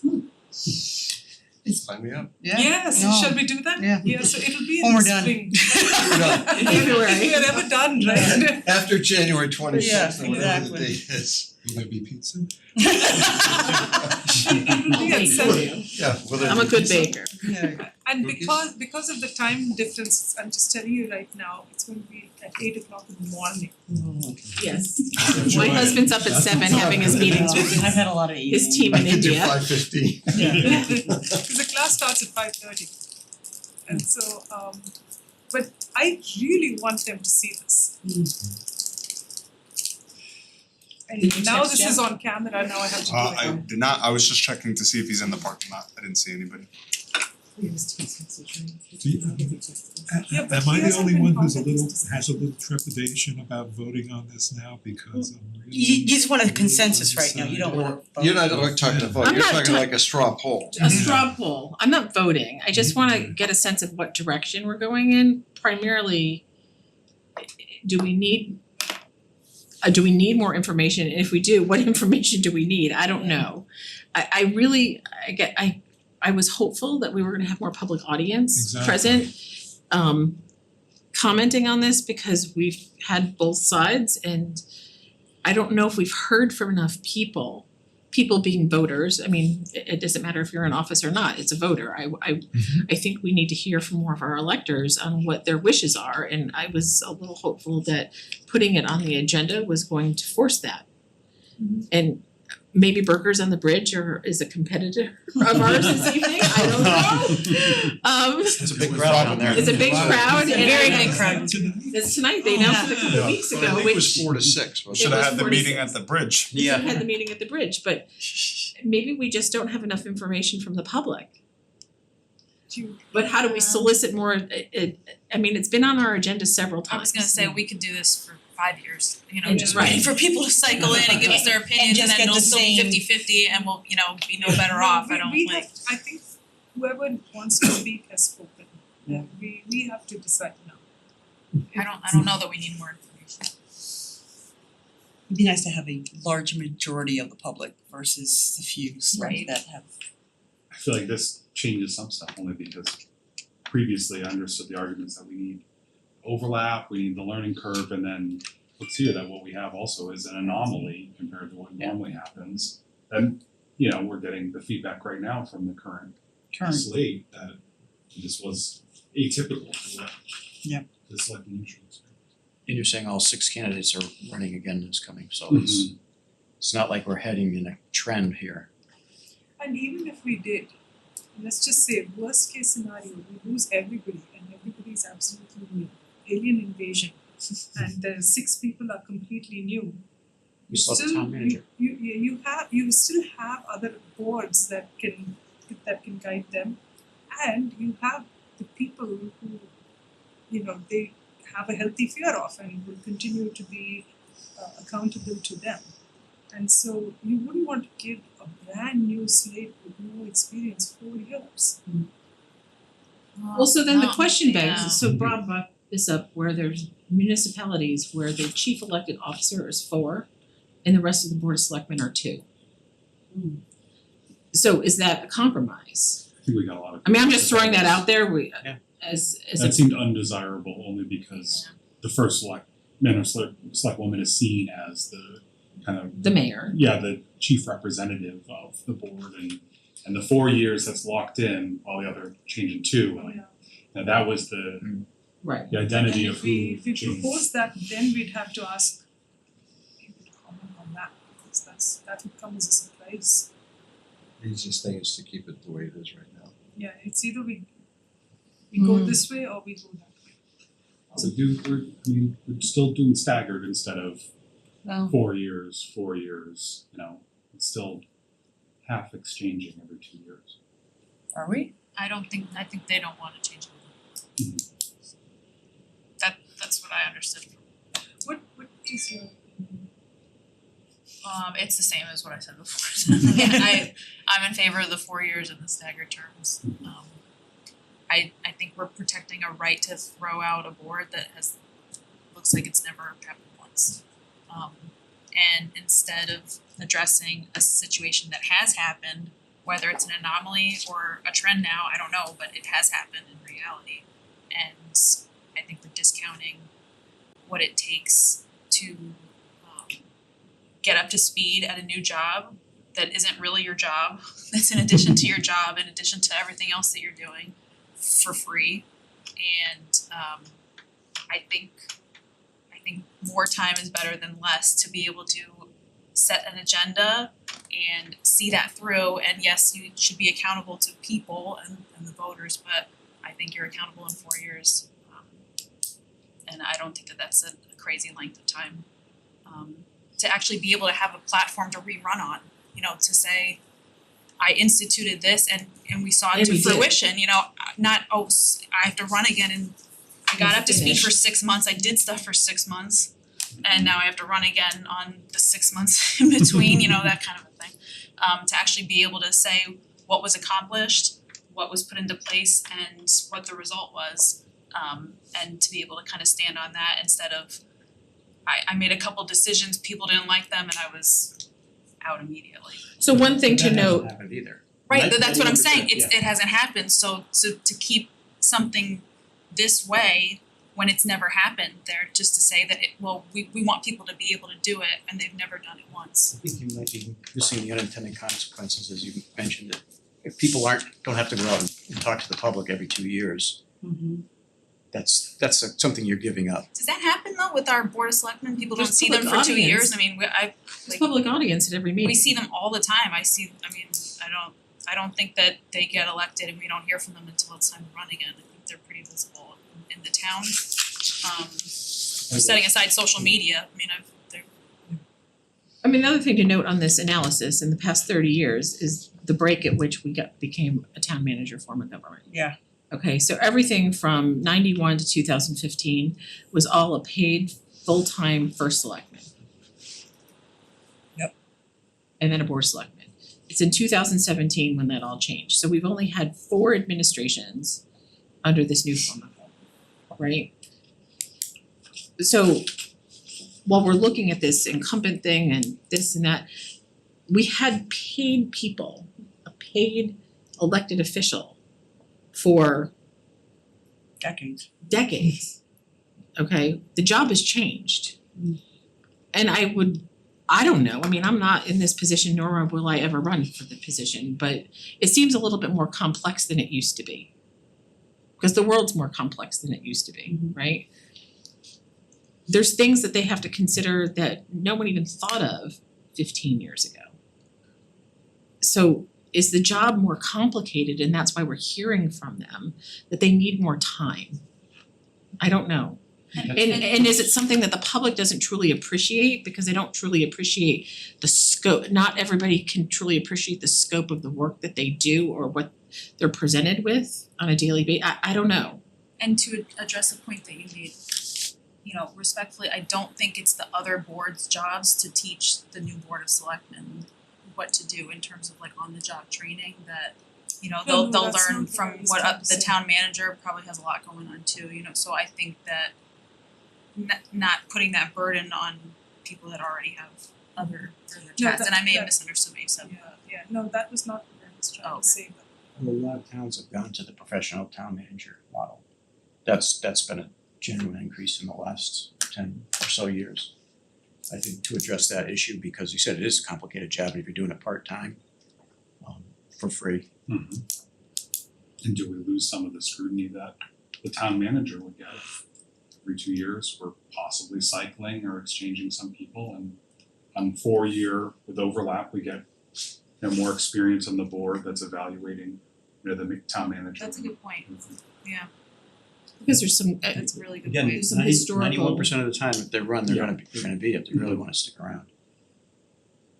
It's not like we had one year back in 2005 where 60%. I think his point was the evaluation of the town manager, not the incumbency rate or if you wanted to stay on. It's that the same people are now seeing the job that the town manager is doing and being able to better evaluate, if I'm understanding you said correctly. Instead of maybe a Instead window. of just, oh, well, now these people are out, so now they've gotta learn who the town manager is, you know, in theory, and what they're doing and get up to speed on all that. Whereas if there's continuity in the people that are evaluating the town manager, who we pay a lot of money to. Yeah. that maybe that I think that's a really good point. And I think we've established that it's the board that the town manager reports to, Yeah. and it needs to be the full board Yeah. kind of taking ownership. Wow. So where are we? Where Yeah. are we? Okay, so where we are There's is, good arguments on both sides. Yeah, I think that's the problem. Otherwise, we would have made a decision right off the bat. I think every one of us has to decide. so what I'd like to propose, because we've got some other things to do this evening, is that we've got all of this great research. We've had a great discussion about this. I think at our next meeting, you need to come prepared to make a decision on what our recommendations are. Now, my question for Bob is, as a commission, is it a quorum that moves something forward? If it's not 100% consensus from us, like how does that work in terms of a recommendation to the Board of Selectmen? Well, it would be a majority vote of what the proposed change to section 301 and 302 would be, or 302. 301 and 302. So we would vote on, right now as it reads, you've got 4-year staggered terms. So if you wanna move off that, you would have to revise the draft as it currently exists, and you do that by a majority vote of the commission. So I have an issue that I'm not gonna be here at the next meeting, I already know that. When is our next I know how I'm meeting? gonna vote. 24th. Of this month. Can you dial in, Ron? Can you vote for Possibly. Yeah, you can do it, you don't have to have the fancy stuff, you can just call on your phone and participate electronically through a speakerphone. Okay. And at the last charter revision, the votes weren't always unanimous. And the vote to move to a town manager was not unanimous at all. It wasn't unanimous, I think we had 11 members then, I think it was 7-4. It was clearly not unanimous. Yeah. It was majority. And it wasn't along party lines either, it was pretty split. Okay, so the next meeting, we need to be prepared to cast our votes on this issue, so we can finalize that section. Is there another discussion or it's a vote? I think it needs Like, to, are we, are we done discussing, unless there's more well, points? I just wanted to make it clear that No, I are think we should just vote. we're voting, okay, No, I great. think you should offer some discussion, Okay, Yeah, people express their opinion and then have a vote. and make it an agenda item, so. it's gonna be an agenda item, so it's noticed to the public. Exactly. So if they wanna speak during public hearing, they're welcome to do that. Not public hearing, public audience. So use the right word. And even because of this meeting being televised, we might get public comments. Good point. regarding After today, yeah. After Yep. today. Okay, so we Can will I make have- a request? Is it basically three choices that we're looking at, making sure I'm in the right mindset? Do nothing, leave it the way it is. Do 4 years staggered or 4 years non-staggered. Am I correct? Those are the three discussions we've had Yes. this evening? That's Okay, Yes, I because just we wanna can't make do sure. three. Right, you can't do three. Okay, I just wanna make sure we're on the So- same page. Exhausted that one. Yeah. That's important one, so. Okay, so next item is section 408 B and G. And this is the new 408, correct? Exactly. The new 408, the former 407, for those of you who are looking at either redacted copy or the original copy. So this is regarding thresholds. So section 408B, Oh, okay, thank you. okay, is the ordinance about we need 5% of the total electors in the town determined from the latest official list of the registrars for a petition to an ordinance. Okay, so we are currently at 5. Ridgefield, my favorite town, not my favorite town, but the town I always mention, is at 2. My favorite town is Simsbury, for the record. Glastonbury's at 5, Avon's at 10. Wow. And Canton's at 5 with some caveats. So it seems like 2 is an awfully low threshold. Yeah. I like 5. 10's kinda high, cause we don't even get 10% for some budget Yeah. votes, so We do not. that would seem to be a very high standard to set. I think that's right. I would point out that we got a very low turnout on the budget referendum this year because the budget was so good. Right, there was no controversy in We it. didn't need to do that. We appreciate that. So we had wanted this research I would endorse your position. that to see if we wanted to change this section to be anything other than 5%. Any discussion, 5 any, and 10, you mean? well, we're just talking about B We're right just now. talking about that, okay. I do not recall a groundswell of Neither do I. support for No. changing Yeah, this I'm to okay. 5. So we're okay with keeping 5? Everybody Yes. okay with How that? often over the last I don't think it, 35 years has- Meadowwood, right? Yeah, Meadowwood. Oh, no, this was an ordinance, not a, An ordinance, so Yeah. was the cannabis And that was done under state statute. Yeah, so that was one. yep. So the next section, if we're gonna Voters keep, weren't high on that one. we're, haha, no pun intended. Good. It was good, 408G. This is for an ordinance to become, I didn't get clear on, this is not to repeal something, this is for it to become effective. Right, so once it goes to a vote, It needs it's a 10%. majority, but the majority has to be at least 10% of the 10%. total electorate. In other words, Right, there has to be a meaningful so turnout. Ridgefield has no threshold. Glastonbury's 5% in the majority, what does that mean? I think it's as opposed to 10%. Yeah, it almost. It's essentially So 10%. 10%. Avon has no threshold. And only 200 votes in Canton, Affirmative votes. affirmative votes, which is, Votes in favor, so. So if you had it would 500 be- negative and 200 positive, they would pass it? No, Oh, It would sorry. be in the majority, so it would be 200. 200 Yes. positive and 100 negative. out of 4, it would be they might wanna look 399 at that people, considering their population has 200 grown quite a voted bit. affirmatively, Okay. the majority. You have to have 200 just to even consider it So passing, like if you only have some 50, forget it. Some towns. Yes, Sorry. exactly. You need a minimum You're of right, something, okay. exactly. 50 to 1. Yeah, making sure I understand this. Some towns have a rule we discussed with respect to the budget that, there has to be a minimum turnout in the budget for the vote, and we voted that down. But the concern that generates those rules is the concern that when people aren't paying attention, something bad can happen, but the budget is something that's prepared by three different boards in a regular process. Here's a situation where 5% of the voters can put something on the ballot, and if it's ignored, there probably should be some minimum threshold for passing it, because it could be something, It could be something bad. it could be something that really a large majority of those that are ignorant about, just aren't paying attention. I don't know if it needs to be 10%. I mean, we need 5% to get it on the ballot. So is there? Anybody see that? You were on tape, Jeff. Sorry. So is there a substantial difference between 10% or 5% in the majority, like Glastonbury? It's the same thing, It's the same thing, right? really, if you think about it. No, I don't think it's the same. I read this to mean that more than 10% of the electors have to vote, and the majority that in favor of the measure has to equal at least 10% of the electorate.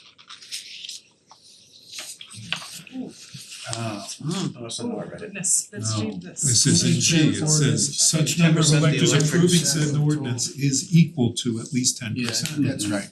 Yeah. So you have to have, I guess, in We have to have Simsbury 10% of the electors show up. It's not a turnout criteria, it's it's a in favor. gross number of votes in favor criteria, Which is high. which is high. Yeah, it's 850 people to propose it and then 1,700 people to pass it, as long as they're in the majority. And that's the voting in favor, not just showing up to vote. Right. Yeah, So you that's a potentially- High bar. It's a yeah, high that's bar. a pretty high bar. Because if you think about it, you potentially need maybe 3,000 people to show up, right? I mean, there could be any number of combinations, but you need a higher number than 1,700, because not everybody's going to vote yes. Higher than the referendum, right? Right, Yeah. Still in single digits. that seems high. Yeah, that's right. Maybe we get enough of a safeguard by having the 5% threshold, the same threshold we had for Have getting for it the on ordinance ballot in the first itself. place, yeah. So why was it 10%? Why did whoever put 10%? What is that? I've been that way the whole time. Yeah, Probably been that way for a long time. is it meant to prevent a small group of people from pushing something through without the larger group of people knowing about it? I think so. You could have 850 propose it and then 850 vote in favor without The same people who many proposed showing it. up and it's Yeah, and if people are not paying attention, which they have the right to not pay attention. But 10 is pretty high. I mean, you have a slightly higher threshold for the affirmative votes than the 5%, but not up to 10 like you do, just a higher percentage. So it's not the same 850 people who said yes to putting it on the ballot, voting for it. So it's potentially other people who are weighing in on this, Yeah, because those they eight need. hundred and fifty people need to find at least one more person Right, to do this. Bring a buddy to the polls. bring a buddy. To bring somebody to the polls, they've got to go out there and do that. Have we ever had an issue where this has been used and I remember there was it lights at the high school oh, back probably. years ago when there was town meeting. And the Board of Selectmen, or maybe it was the Board of Education, going way back, said, no, we don't want lights at the high school because it's too close to the neighborhoods. And then a very small number of people petitioned it to town meeting, and like 800 people or so, I think I'm remembering this correctly, overrode the decision of the Board of Selectmen. And you have a similar situation here where presumably this only happens when the Board of Selectmen says, we don't want any part of that ordinance. And then this power of initiative, which is probably an important power to have in the charter, but it's inherently, I think, will be in opposition to what the Board of Selectmen as legislative body has already decided. The reasoning behind having such a high threshold to pass it. I think it's easier to get it on the ballot, but once it's there, you need a large number of people, relatively large number of people to vote in favor of essentially overriding the decision of the Board of Selectmen not to do it. He has all the information potentially about. who has all the information and may have lots of good reasons not to do it, whatever it is. And we're up for election in 2 years. You know, That's for right, election look at for 2 years. Ron? There have been towns where slates of candidates for legislative body have arisen based on board of selectmen refusing to do something that people really want them to do. I think the idea behind the 10% is just, it is by its nature an override of the board of selectmen. Is that where the 850 is coming from? I think it's 17,000 electors, so it would be 5% of that. 5% of 5%, I 17,000. was thinking. And then 10% would be 1,700. I mean, Glastonbury's living through this right now. There was a group that proposed an ordinance prohibiting turf fields. Interesting issue, prohibiting turf fields in the town because the town of Glastonbury wants to put a second turf field at the high school for a practice field. At the same time, they wanna replace the 7-year-old turf field that's there for $1 million, and people are saying enough of these turf fields. And the town council said, we don't wanna do that, we wanna have the option of having them in the future if we want them. And there was a group that petitioned an ordinance to the ballot that's gonna come up next November to prohibit turf fields. That's the kind of scenario that results in these issues getting to the referendum. More like special interests. Special interests, yeah, one way or the other. So maybe it is better having a higher threshold. Yeah. To bring a buddy to the And if it polls. passes, that means it deserves to be there. Right. Yeah, if 1,700 people really feel strongly about it, they have the ability to get it passed. And that's not a big number It's compared to the I'm telling you, those 850 people have to find one more person. your spouse, your 18-year-old child. I don't know how many people voted in the cannabis referendum, but that was a very, That was a hot one. that was a hot one, and that happened that- very quickly. Yeah. That was very quick. But the first hurdle is much more difficult, I think, because they have to get signatures of Yeah. people to Right. the level, which is a lot different than there's a referendum, there's public notice. Yep. So we good keeping it at 10? Yeah, I'm good with that. Okay. Thank you for the research. Yes, that helps a That's lot. really interesting. Before we move on, can I just go back to 301 for one brief second? And Jeff, you didn't miss anything. you can watch the tape. Jump right in, no problem. Well, we had a great show you coming in, so that's okay. You can watch it on TV. This is the fun stuff, right? One thing that I don't think we've really discussed enough, but we talked briefly about it, is the Board of Library Trustees has 9 members. And you said that it had to be 3, divisible by 3, I think. I think So- that's the way the statute Right, it reads. could be 3, could be 6, could be 9. I'm just wondering, you know, and we've talked about getting candidates to come out and having candidates and what to do.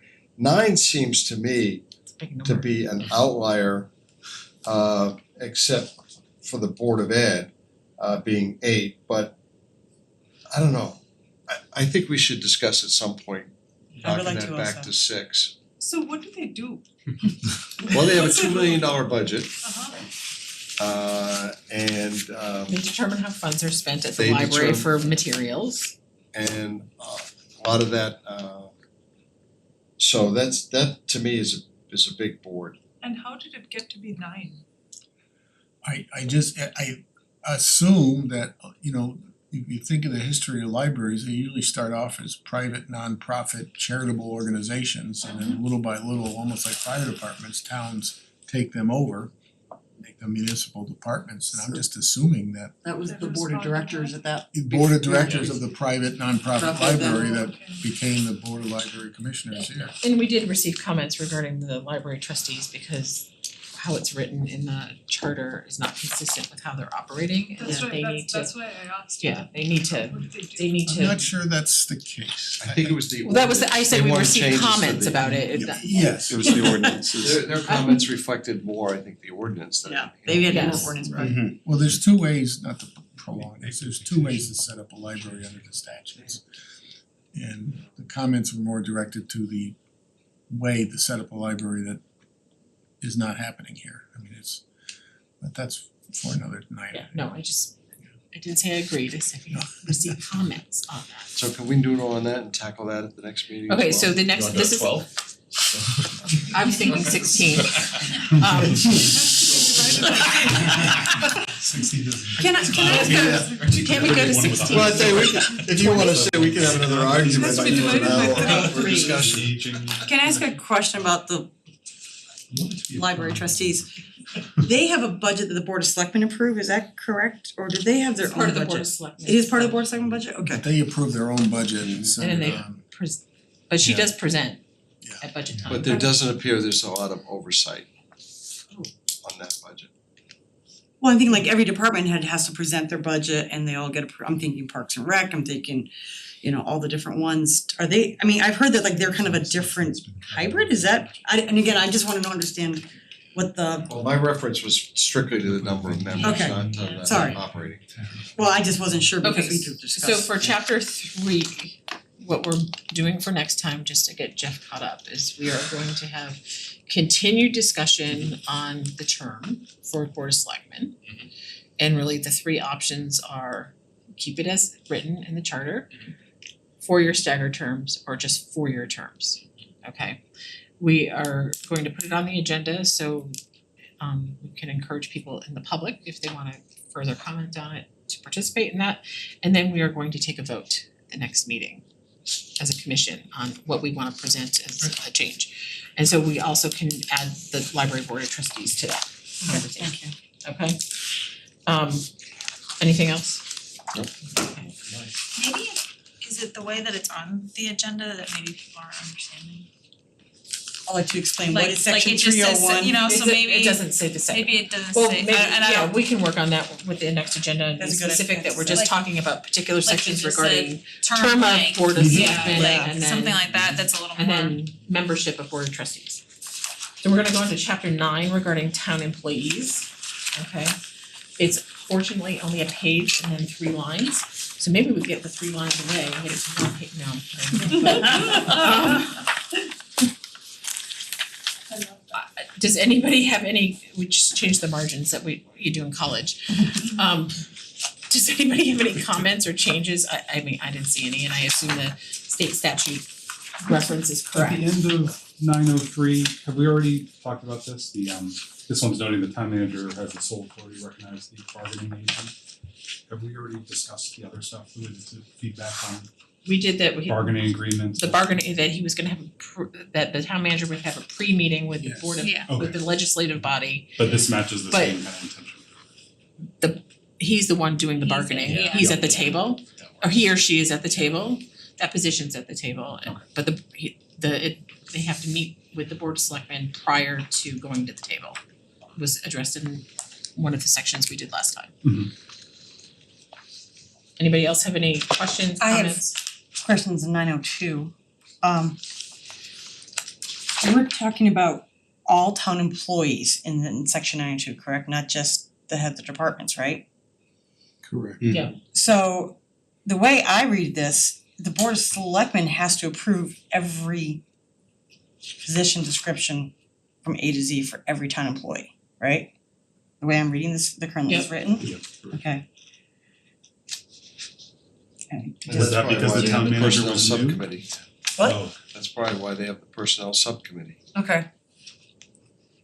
But it didn't say the subcommittee, it just says the whole Board of Selectmen, that's Well, cause ultimately, I think they have to vote on it. Yeah. Have to- okay. Because the personnel subcommittee can't vote on behalf of the board of selectmen, because it's not the whole board, Right. right? Well, right, the way it's written now, I'm just thinking about, you have, you're talking about you have a summer dive instructor, you have to get the approval by the Board of Selectmen for that job description. if it doesn't exist. if it doesn't exist now, I did, Well, I would imagine they would have to do that in conjunction with getting that position approved right, to be, Okay. because it's a financial, okay, And even this week, I think they were talking about a library position as kind of a promotion and the board looked at it and they deferred on even making a decision. okay, So they kind of have You touched on this a little bit, but it does, and you're kind of hitting on, we have this strange dynamic here, right? Mhm. Especially with this new form of government that's not so new anymore, right? we have the town manager who by this document is in charge of personnel. But we have this personnel subcommittee that reports to the Board of Selectmen that approves job descriptions. There's something. And we have an It does, HR if there's manager. disconnect, And now we have an there's a HR disconnect manager somewhere, coming in yeah. here too, that's I don't necessarily have the answer, but it's very muddy. yeah, I it's think I may be misremembering it, but I think that preparing the job descriptions is now part of the responsibility of the town manager, and then they have to be approved by the approval, board. It yeah, has to be yeah. approved. Which I still agree with, that Yeah. they should be approving. yeah, no, I'm good with that. It just, we seem to have a lot of different folks in sort of that HR function. And I just, it doesn't feel like it runs smoothly to me or as it should. We seem to be straddling both sides, which I'm not sure is the right way to do. So it's No, just it doesn't. just for Once changes approved, it's- or new Yeah. positions, so Yeah. it's not a big burden, I would think. If you were starting from scratch, it would be Yeah, huge. no, I'm not even thinking about the burden, it just, who's the authority, again, who at the end of the day, who's really got the authority to do HR? Is it the town manager who 7 years ago we brought in because we kept hearing that we need professionals running this town, or is it the Board of Selectmen, which was the old form of government? It just seems like we've got feet in both camps still, that's Well, what I'm and to trying your- to say. Again, I don't know the answer, but it just No, I just wanna make, feels yeah. it's To I your don't point though, the section in 902 where it starts, it's like midway down where it says the town manager shall also have cause to have prepared a set of personnel rules or shall provide among other things. That sentence with sick leaves and hours of employment, should that be the town manager and the HR director? Because the town manager is not an HR expert. But the HR director reports Reports to the town manager, manager. right? So it should His be okay. responsibility. Yeah. That should be okay the way it's Yeah, written. Yeah, Okay. Yeah, But the see- the idea is it can't get to the Board of Selectmen except through the town meeting. Through the town manager. Okay. See, and I kinda see where Jeff's too, and then maybe we're on the same page, but don't, like the second sentence of 902. It has to be approved by the Board of Selectmen, but has to be recommended by the town manager, who reports to the Board of Selectmen, who recommends to the town it almost seems like there's a lot of who has the ultimate authority to make a new or, and it said amending existing positions as well. I don't know, I just read this and I kind of I just find it very muddy of who is ultimately responsible for all of these position Well, descriptions. it's the Board of Selectmen. It's The Board of yeah, Selectmen. Board of Selectmen. The town manager has to bring it to the Board of Selectmen for a vote. Right, The town manager, I see it as the person who does the tactical day-to-day stuff, but the Facilitating, approvals have to Operating come. officer. Yeah, he's the Yeah. and the approvals need to come from the Board of Selectmen. Because the town manager can't make a decision without the Board of Selectmen that has a financial impact on the town. right. That's right. Correct. Right. But is it of the financial impact or is it the position impact? You know, if person A and person B get the same money, but now position of job qualifications, or I want this person in zoning department and this person in building to swap jobs, doesn't make it a financial decision, but it could be affecting the way that the town is being run. If it doesn't affect it financially, who makes that ultimate decision? I guess. I think the board, This this is is about I actually like your other example even better Yeah. in the sense like do we if summer comes and we find that Simsbury Farms doesn't have enough lifeguards. Yeah. Does the town manager really have to go through the Board of Selectmen? That just seems silly to me. Because That's a financial impact on the town I hiring. think that's It's a also safety issue too, but Right, yeah. but they have to approve, let's just say we're not gonna have a lifeguard, we're gonna have a diving director. They have to approve the lifeguard, the diving director. sorry, If it's the same financial I feel line, like I said staff that. for summer staff, do they have to approve? I'm just, I think Well, if the they're getting board more of money, I mean, Selectmen- But if you aren't- managers, but if you aren't getting more money, does that, they still have to approve You everything? know what? I I don't know. think the Board of I think that's Selectmen really needs to concerned know with that. everything that's Yeah, going on. I'm not That's with their- yeah, And I think the they- buck stops with them ultimately, Yeah, so. yeah, That's they why need it's to gonna be be told done. and maybe they'll say, you know, it's okay, go ahead and do it, or you don't have to, but they need to be told. They're not approving specific personnel, they're just saying you're gonna get 4 lifeguards and town manager fills the positions. Yeah. If you wanna add I mean, a they're not approving new the position person. or That's what he's saying, yeah, yeah. Right. The point that Jasmine repeat was that the town can't spend money yet as paying salary to an employee without an appropriation. So it's all gotta be approved by the governing boards. Right.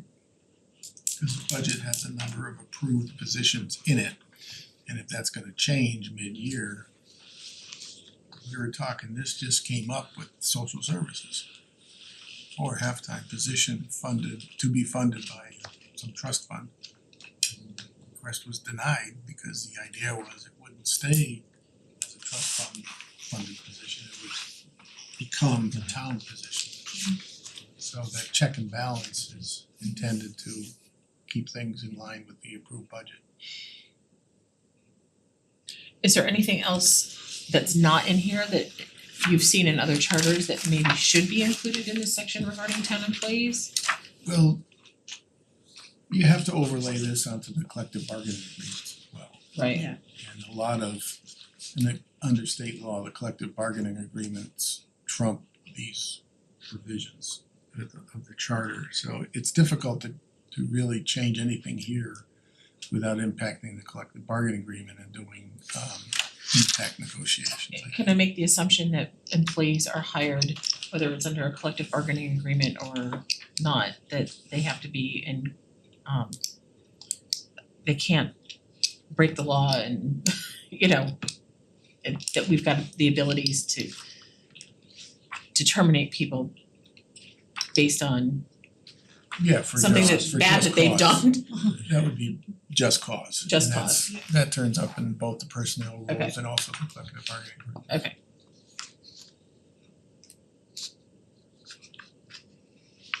Anybody else have any other questions? We're good with it as written? Awesome. Chapter 10. Transition and miscellaneous provisions. The only thing that jumped out to me was the date of 2017 a couple of times. But So our effective date for this charter would be 2027 December, it's basically right after. It all depends on when it goes to referendum. Oh, The effective dates, this is sort of these dates can't be inserted until there's a final determination of which if any ballot is going on. so we should redline this and just put to be determined. Yeah, almost like put a blank there. it's not like the staggered terms where we know. Hopefully election. It looks like God's ears. And the rest, 102 is really a savings clause. So technically, when old charter goes out of business, if you don't have a savings clause, the new, and it's not in the new charter, then it doesn't exist. So it's- Say that again? Sorry, I missed that Um, whole thing. Just went over my all head. the positions created by the charter. Yeah. When you do a charter change, you're going from old to new. You don't have a savings clause, it's not covered in the new charter specifically, when the position or whatever it is would go out of business. Gotcha, okay. That's why you have titles like transfer of records and property, continuation of appropriation.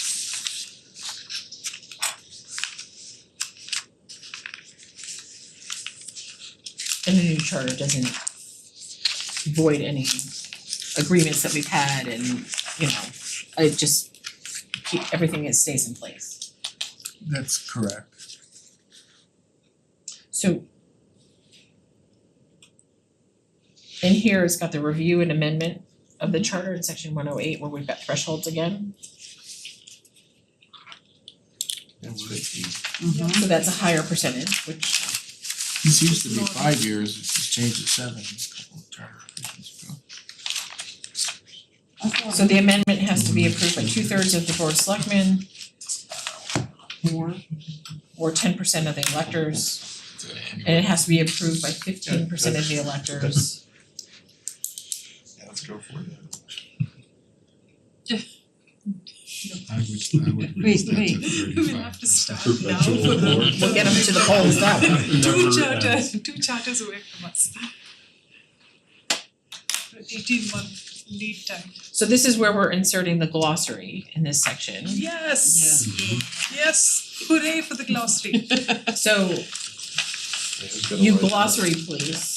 Yeah, the glossary police is on duty. If you can just double check that everything that we've asked for is a defined term is in the glossary, I would appreciate that. The definition. You and Melissa could be the glossary police. Yeah, let's be the defined terms people. I think we should, I just wanna question this, so this has to be approved by 15% of the electorate, that's, If it's in a special election, If it's No, oh, I'm special, sorry, I'm Yeah. just not reading far enough, okay, never yeah, mind. special election. sorry, Oh, special so if election. it's not part of a normal November election, then it gotta be a If special. it became a special election and That has to be we wanted to spend town money, it would have to go 15% because we're spending money. 15% of our let's people talk about the glossary for a minute. Mm-hmm. Let's spend If the glossary becomes a section of the charter, Mm-hmm. defining terms, you can't change the definition of that term without changing the charter. I don't know that we wanna do that. I think we should think about that. Of having defined terms or defined terms with a definition of the defined term, like And No, we- I think you're just suggesting, Become Is an it- appendix. is it yeah. in Yeah, the yeah. document, Yeah, I would say, the appropriate place for it, Yeah, yeah. I wouldn't So say it's it's a chapter, it's a no. appendix. Appendix. But Bob, to your question, if, let's say it's in the appendix and not section whatever, 10, 12, do you still run into the same issue? I don't know, I think we have to think about it. Do you have something on that? Yeah, I would imagine that the glossary section would include language that says, as used in this document, the following terms shall have the following meaning. So that it wouldn't prohibit, for example, the Board of Selectmen from adopting an ordinance that uses a defined term differently. But I'm having a hard time imagining a scenario where it's problematic that we define, position description in a certain way here and Yeah, maybe I'm overthinking it, maybe it's not a, No, the glossary would only pertain to the language in the charter for the Right. purpose of the Right. charter. That's all it would do, it Right. wouldn't bind anything else. Not the ordinances Yeah, or no. the code. The No, I ordinance should get have No, that. no, its own- I think he's thinking about it the other way, let's say that the definition changes, Yeah. and that are you forced then to amend the charter Well, then- just because of that definition? but how would the But why- definition? But you would have to change it for the charter anyway, even if we didn't have a glossary, because It's already in there, Because it's yeah, already in there. and being used. The word is, or the phrase is in the charter as it is. I don't know, I might be overthinking it, but I just wanna think about it some more. I've Okay. never seen a glossary as a section of the charter, it's more like an appendix. In fact, we have An appendix is fine. we have two appendices to the code of ordinances, we have the personnel rule is actually an appendix. Yeah. And I would say appendix is the fine. purchasing fine. ordinance, we Yeah, call it it's the purchasing ordinance, it's really a purchasing policy. So An appendix, I think, is really what we're It's talking. only meant to make sure that For people clarity. understand what No, that understood. word is. Yeah. Yeah, that's all. I just don't wanna get in a situation where down the road, there's something in that glossary that you think, boy, I'd really like to change that. And I can't think of a scenario where that would happen. Possibly where state law changes something, you have a conflict between state law and But then the general rules of preemption would apply, would it not? Or we could have a statement that the general rule of preemption would apply. the rules of preemption would apply. Yeah. Whatever generally is existing would be. It might just be that I've had 2 months without thinking about it. But in the scenario you imagine, 10% of the town could come out and to the charter. Is there anything in this section 10? If we make changes throughout here, there's nothing in the ordinances that then have to get changed back to the new charter numbers, or are there? Like, we've been changing numbers and There's lots of occasions where the ordinances should change in response to the charter. Okay. Last time there was a complete, imagine, yeah, complete overhaul of the ordinances that changed first selecting the town manager. right. Not sure we hit them all, but Right.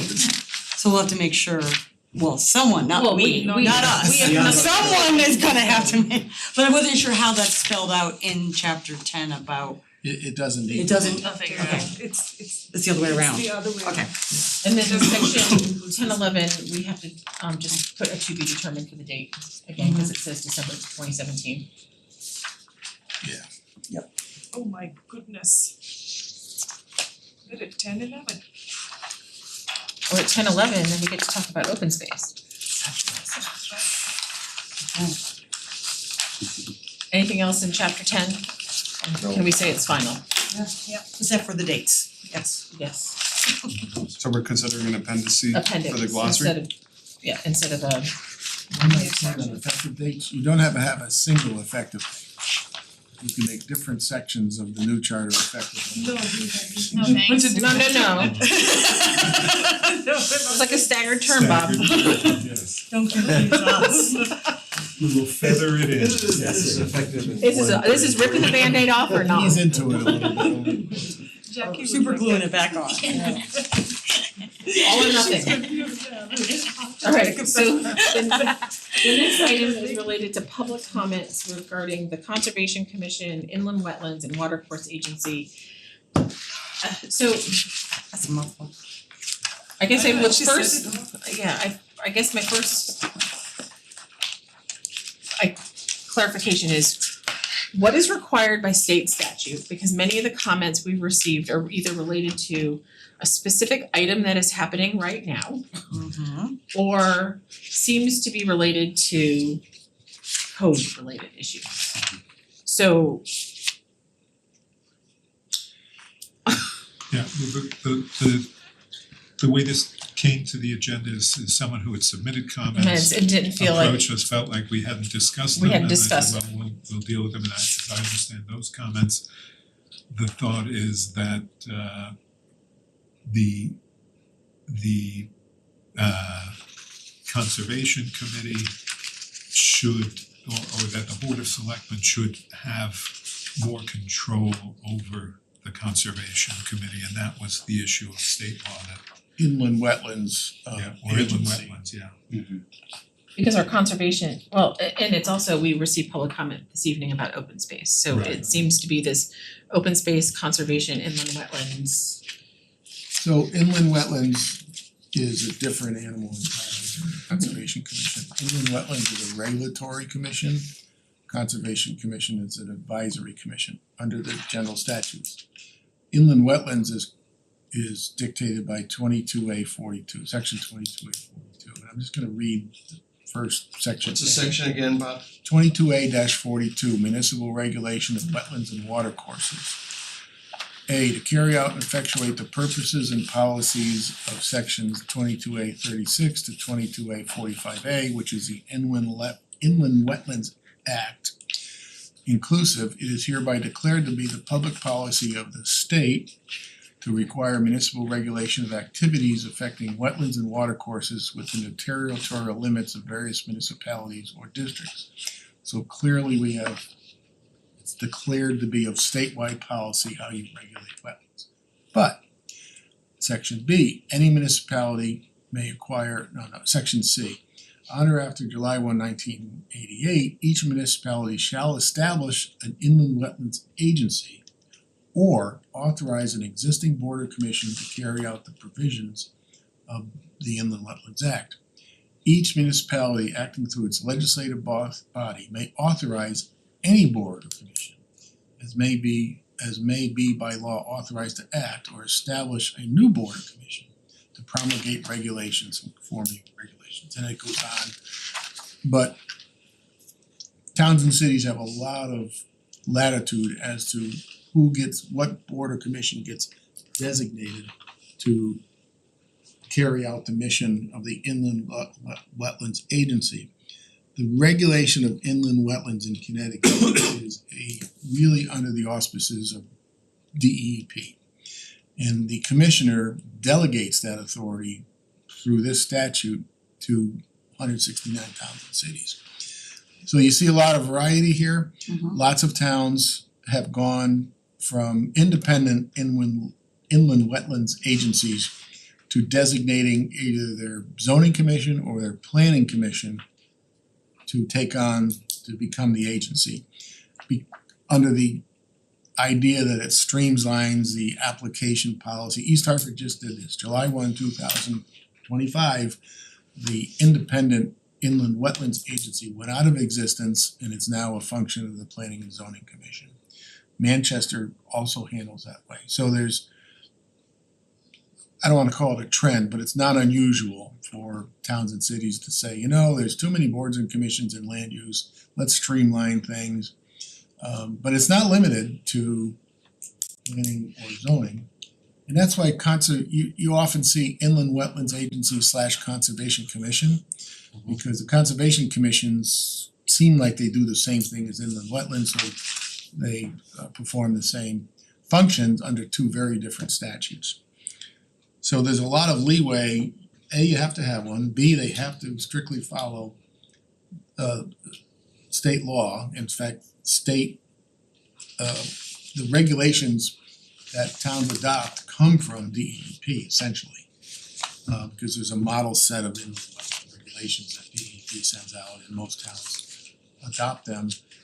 In most cases, they're considered a floor of regulation, not a ceiling. So long and short of it is, yes, you could reconstitute the inland wetlands agency, I have a struggle saying that, and give the powers to some other board or commission if you choose to.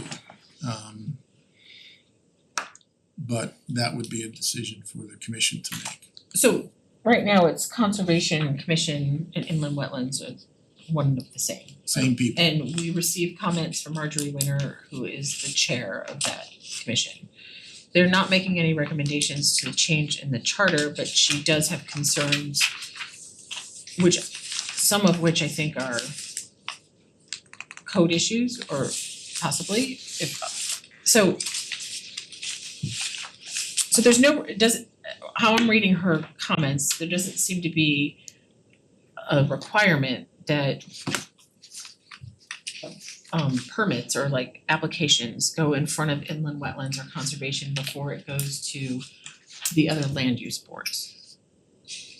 If there is a regulated area within the site plan for the proposed project, It has to. it must go has to to. inland wetlands. Right. But that's in the, so I think maybe her comments and I don't wanna be misinterpreting her, maybe coming from the conservation point of view and not the inland wetlands point of view.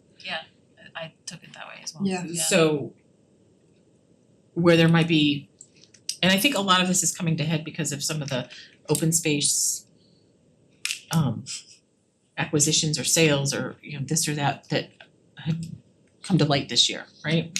So how I'm interpreting, I could be totally off the mark, is that she's looking at this from a conservation standpoint, not an inland wetlands point of view, and there's no requirement state for land use regulations to go in front of a conservation commission to conserve a parcel of land when there's an application made to planning and zoning. No, we should probably put together something on this, cause it gets tricky when the Conservation Commission jurisdiction is invoked.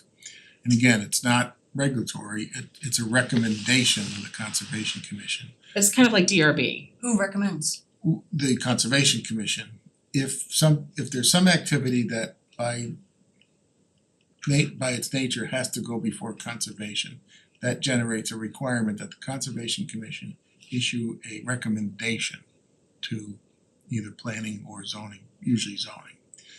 But it's limited, it's narrow, and it's not, again, it's not an approval, it's not a permit, it's a recommendation.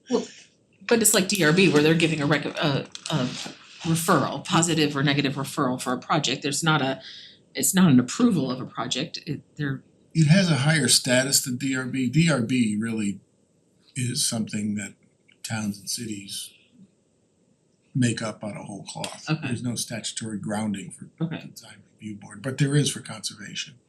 So I think we should spell that out for you, just so you have a I think that's a often good idea. baseline. Because right now, if it doesn't have a wetlands requirement, it doesn't have to go to conservation. Zoning doesn't, although oftentimes they will make a referral, Yeah, but not as many as I think Marjorie Is looking for. was looking for.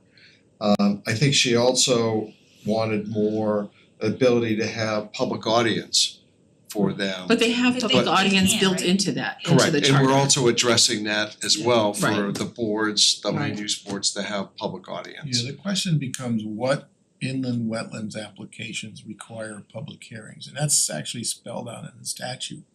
Right. It has to be determined to be a significant activity within the regulated area before the agency can hold a public hearing, so they can't just hold public hearings. Right, and we also had a big discussion about planning and zoning earlier and combining them, and some of the reasons we weren't gonna combine them is because they're different. They're different, the workload for zoning, if you moved planning in, something's gonna get And the skill set's different. something's gonna get short riff. And the same thing would happen if you moved inland wetlands and conservation into zoning. That's for sure. The experts are the technocrats, which I think you used that Yeah. term earlier, they're not gonna be there, whereas this, you know, for the most part, from what I've seen, the people who are on this commission, this combined commission, really know what they're doing and they have very good expertise. And you want them there as a referral. I was asked to attend the big project that generated this interest. I was asked to attend both the public hearings. In fact, I left here to go there, if you Right. remember. And my commentary is this group is very thorough and they're very interested in the wetlands regulations and not just they And- don't give and the it, they don't give recommend- it short Right, shrift. and the letter we received with respect to that, to look into this, actually came from a person who's on the board of directors of Yeah. that applicant. That's correct. Yes. Right. Yeah. But I think to give it a full view for you all, we'll put together what's the dividing line between conservation and wetlands? And you- Well, I think there also needs to be some clarity around the open space committee, because there, Yeah. we've received a lot of public comments about it. We've received written comments from someone who's on the board, as Paul just mentioned, at the last meeting, from Linda Schofield. But open space is appointed in a certain way by the Board of Selectmen. That's correct. That's correct. But Conservation Commission actually has a role to play in the stewardship of open space. Of open space. Right, So there's a lot of overlap. there's And they're some- both appointed positions, appointed Yes. boards. Yes. Conservation Commission again has a statutory grounding to it. Open space is purely created by the charter. Well, and I think what we've heard even this evening from public audience was the definition of what constitutes open space. Yeah. And what do they have purview over as a committee, because not all open space seems to be designated the same way. That's correct, and one of the definitions of open space is the areas of land that are designated as open space in the POCD. So that's one grouping of parcels of land that have been designated as open space. Another classification of open space is covered by the covenant of restrictions that gets placed on the land when the town acquires it. So there's a lot of, she's right, there's a lot of conflicting ideas about what open space is and is not. And Should the charter provide clarity to what that committee has? there's an open space ordinance as well. It may be better placed in the ordinance, because again, it's if you put it in the charter, you can't change it. I mean, Right. And neither one of these were in our charge, correct? We're having a No. discussion around inland wetlands, conservation, open space, but that wasn't in No, any but- of our charges. correct, but we have heard You quite a, voted on it. we've heard about it a lot. Yeah, that's true, we Yeah, should, and I don't think I understand what those three things do. And what's You required. know, what's the, what is the charge and I what think, are they expected to Well, do? I there's think- two sides to this argument, right, or not argument, but there's the protection of the wetlands and open spaces and so forth, but there's also the use of land by the landowner. So you have to balance that. You can't just say, well, we don't want you in there because whatever, and they come up with some reason. It's gotta be strictly follow the regulations, otherwise. Right, cause by and large, you are talking about private property when you're talking about wetlands, Right. wetlands. So I know they said you're advisory, but someone has to make the decision, is it following the regulations or not? If it's not, then you don't get a permit. Right. If it is, then you can't prevent them. So I think it would help if we pulled all this together and put it in front of you Yeah. and see it all on paper. Well, because it seems to be a hot topic at the moment. Okay, seems strange would be just an advisory. Inland Wetlands Agency is not advisory, Okay. they have regulatory powers. Okay. If you don't get a wetlands permit, you can't build your Right. house. But that doesn't have to be necessarily a separate commission or board, it could be. It could be folded into another board commission. Madam Chair, don't forget the selfie. so, Just one final thing. Yep. On the inland wetlands. There's also for the landowner or the developer to take legal action, Yes, and that happens sometimes. it does. And sometimes the interpretation of this board or any other board is overruled. And sometimes it's sustained. Correct. There's also an Just a opportunity word. for an applicant, if your permit is denied, Yeah. the statute allows you to come back again with a revised app. In fact, it happened in this particular case. Right, that's what's happening, right. So it's a good way to actually protect the town and the desire for open space. Anyway, sorry, I interrupted. no, that's not interrupting, that's a very good point. So for the next meeting, for our agenda, we are going to finalize 301 and 302. And we're gonna specify what that is in the agenda so the public understands what we're discussing. We are going to look at the inland wetlands, conservation and open space information that you're gonna provide, so we can talk about those specific sections and pull those out in here as well, because we may get public audience on that as well. And then we can be done. And the clause. I Done. think we, The what glossary. about the budget chart? Oh, well, Jackie Would wants that, for this meeting, Oh, for that, for this meeting. Board of Finance is a whole separate meeting all by yourself. I was hoping to do that the next time, but we really should finalize these. No, I like that, we, for October, I wanna- small steps, I- chunks, yeah. I want, Board of Finance is a whole meeting by Yes, itself. okay, move to adjourn. Anybody second it? Second. Or all All approved? Aye. Thank you all for your. For over 40 years, SCM has been the voice of our town, bringing us together through local programming, education, and live broadcasts. SEM isn't just about television. It's about empowering our community, ensuring our voices are heard during government meetings, and celebrating milestones like our high school graduations. But today, SEM faces a challenge. Our funding structure is based on television subscriptions, and it's no secret people have been cutting the cord. With a shift to internet-only subscriptions, SEM receives less revenue, even though all our programming is freely available online. We need your support. We need your support. we need your support. We need your support. we need your support. Your donation can make a difference. It will ensure that SCM remains open, Continues to educate our youth and keeps our community informed. Thanks to SEM, I've been honing my creative skills, helping me work towards my college degree. SCM is crucial for keeping our community connected. SCM isn't just here to broadcast local events.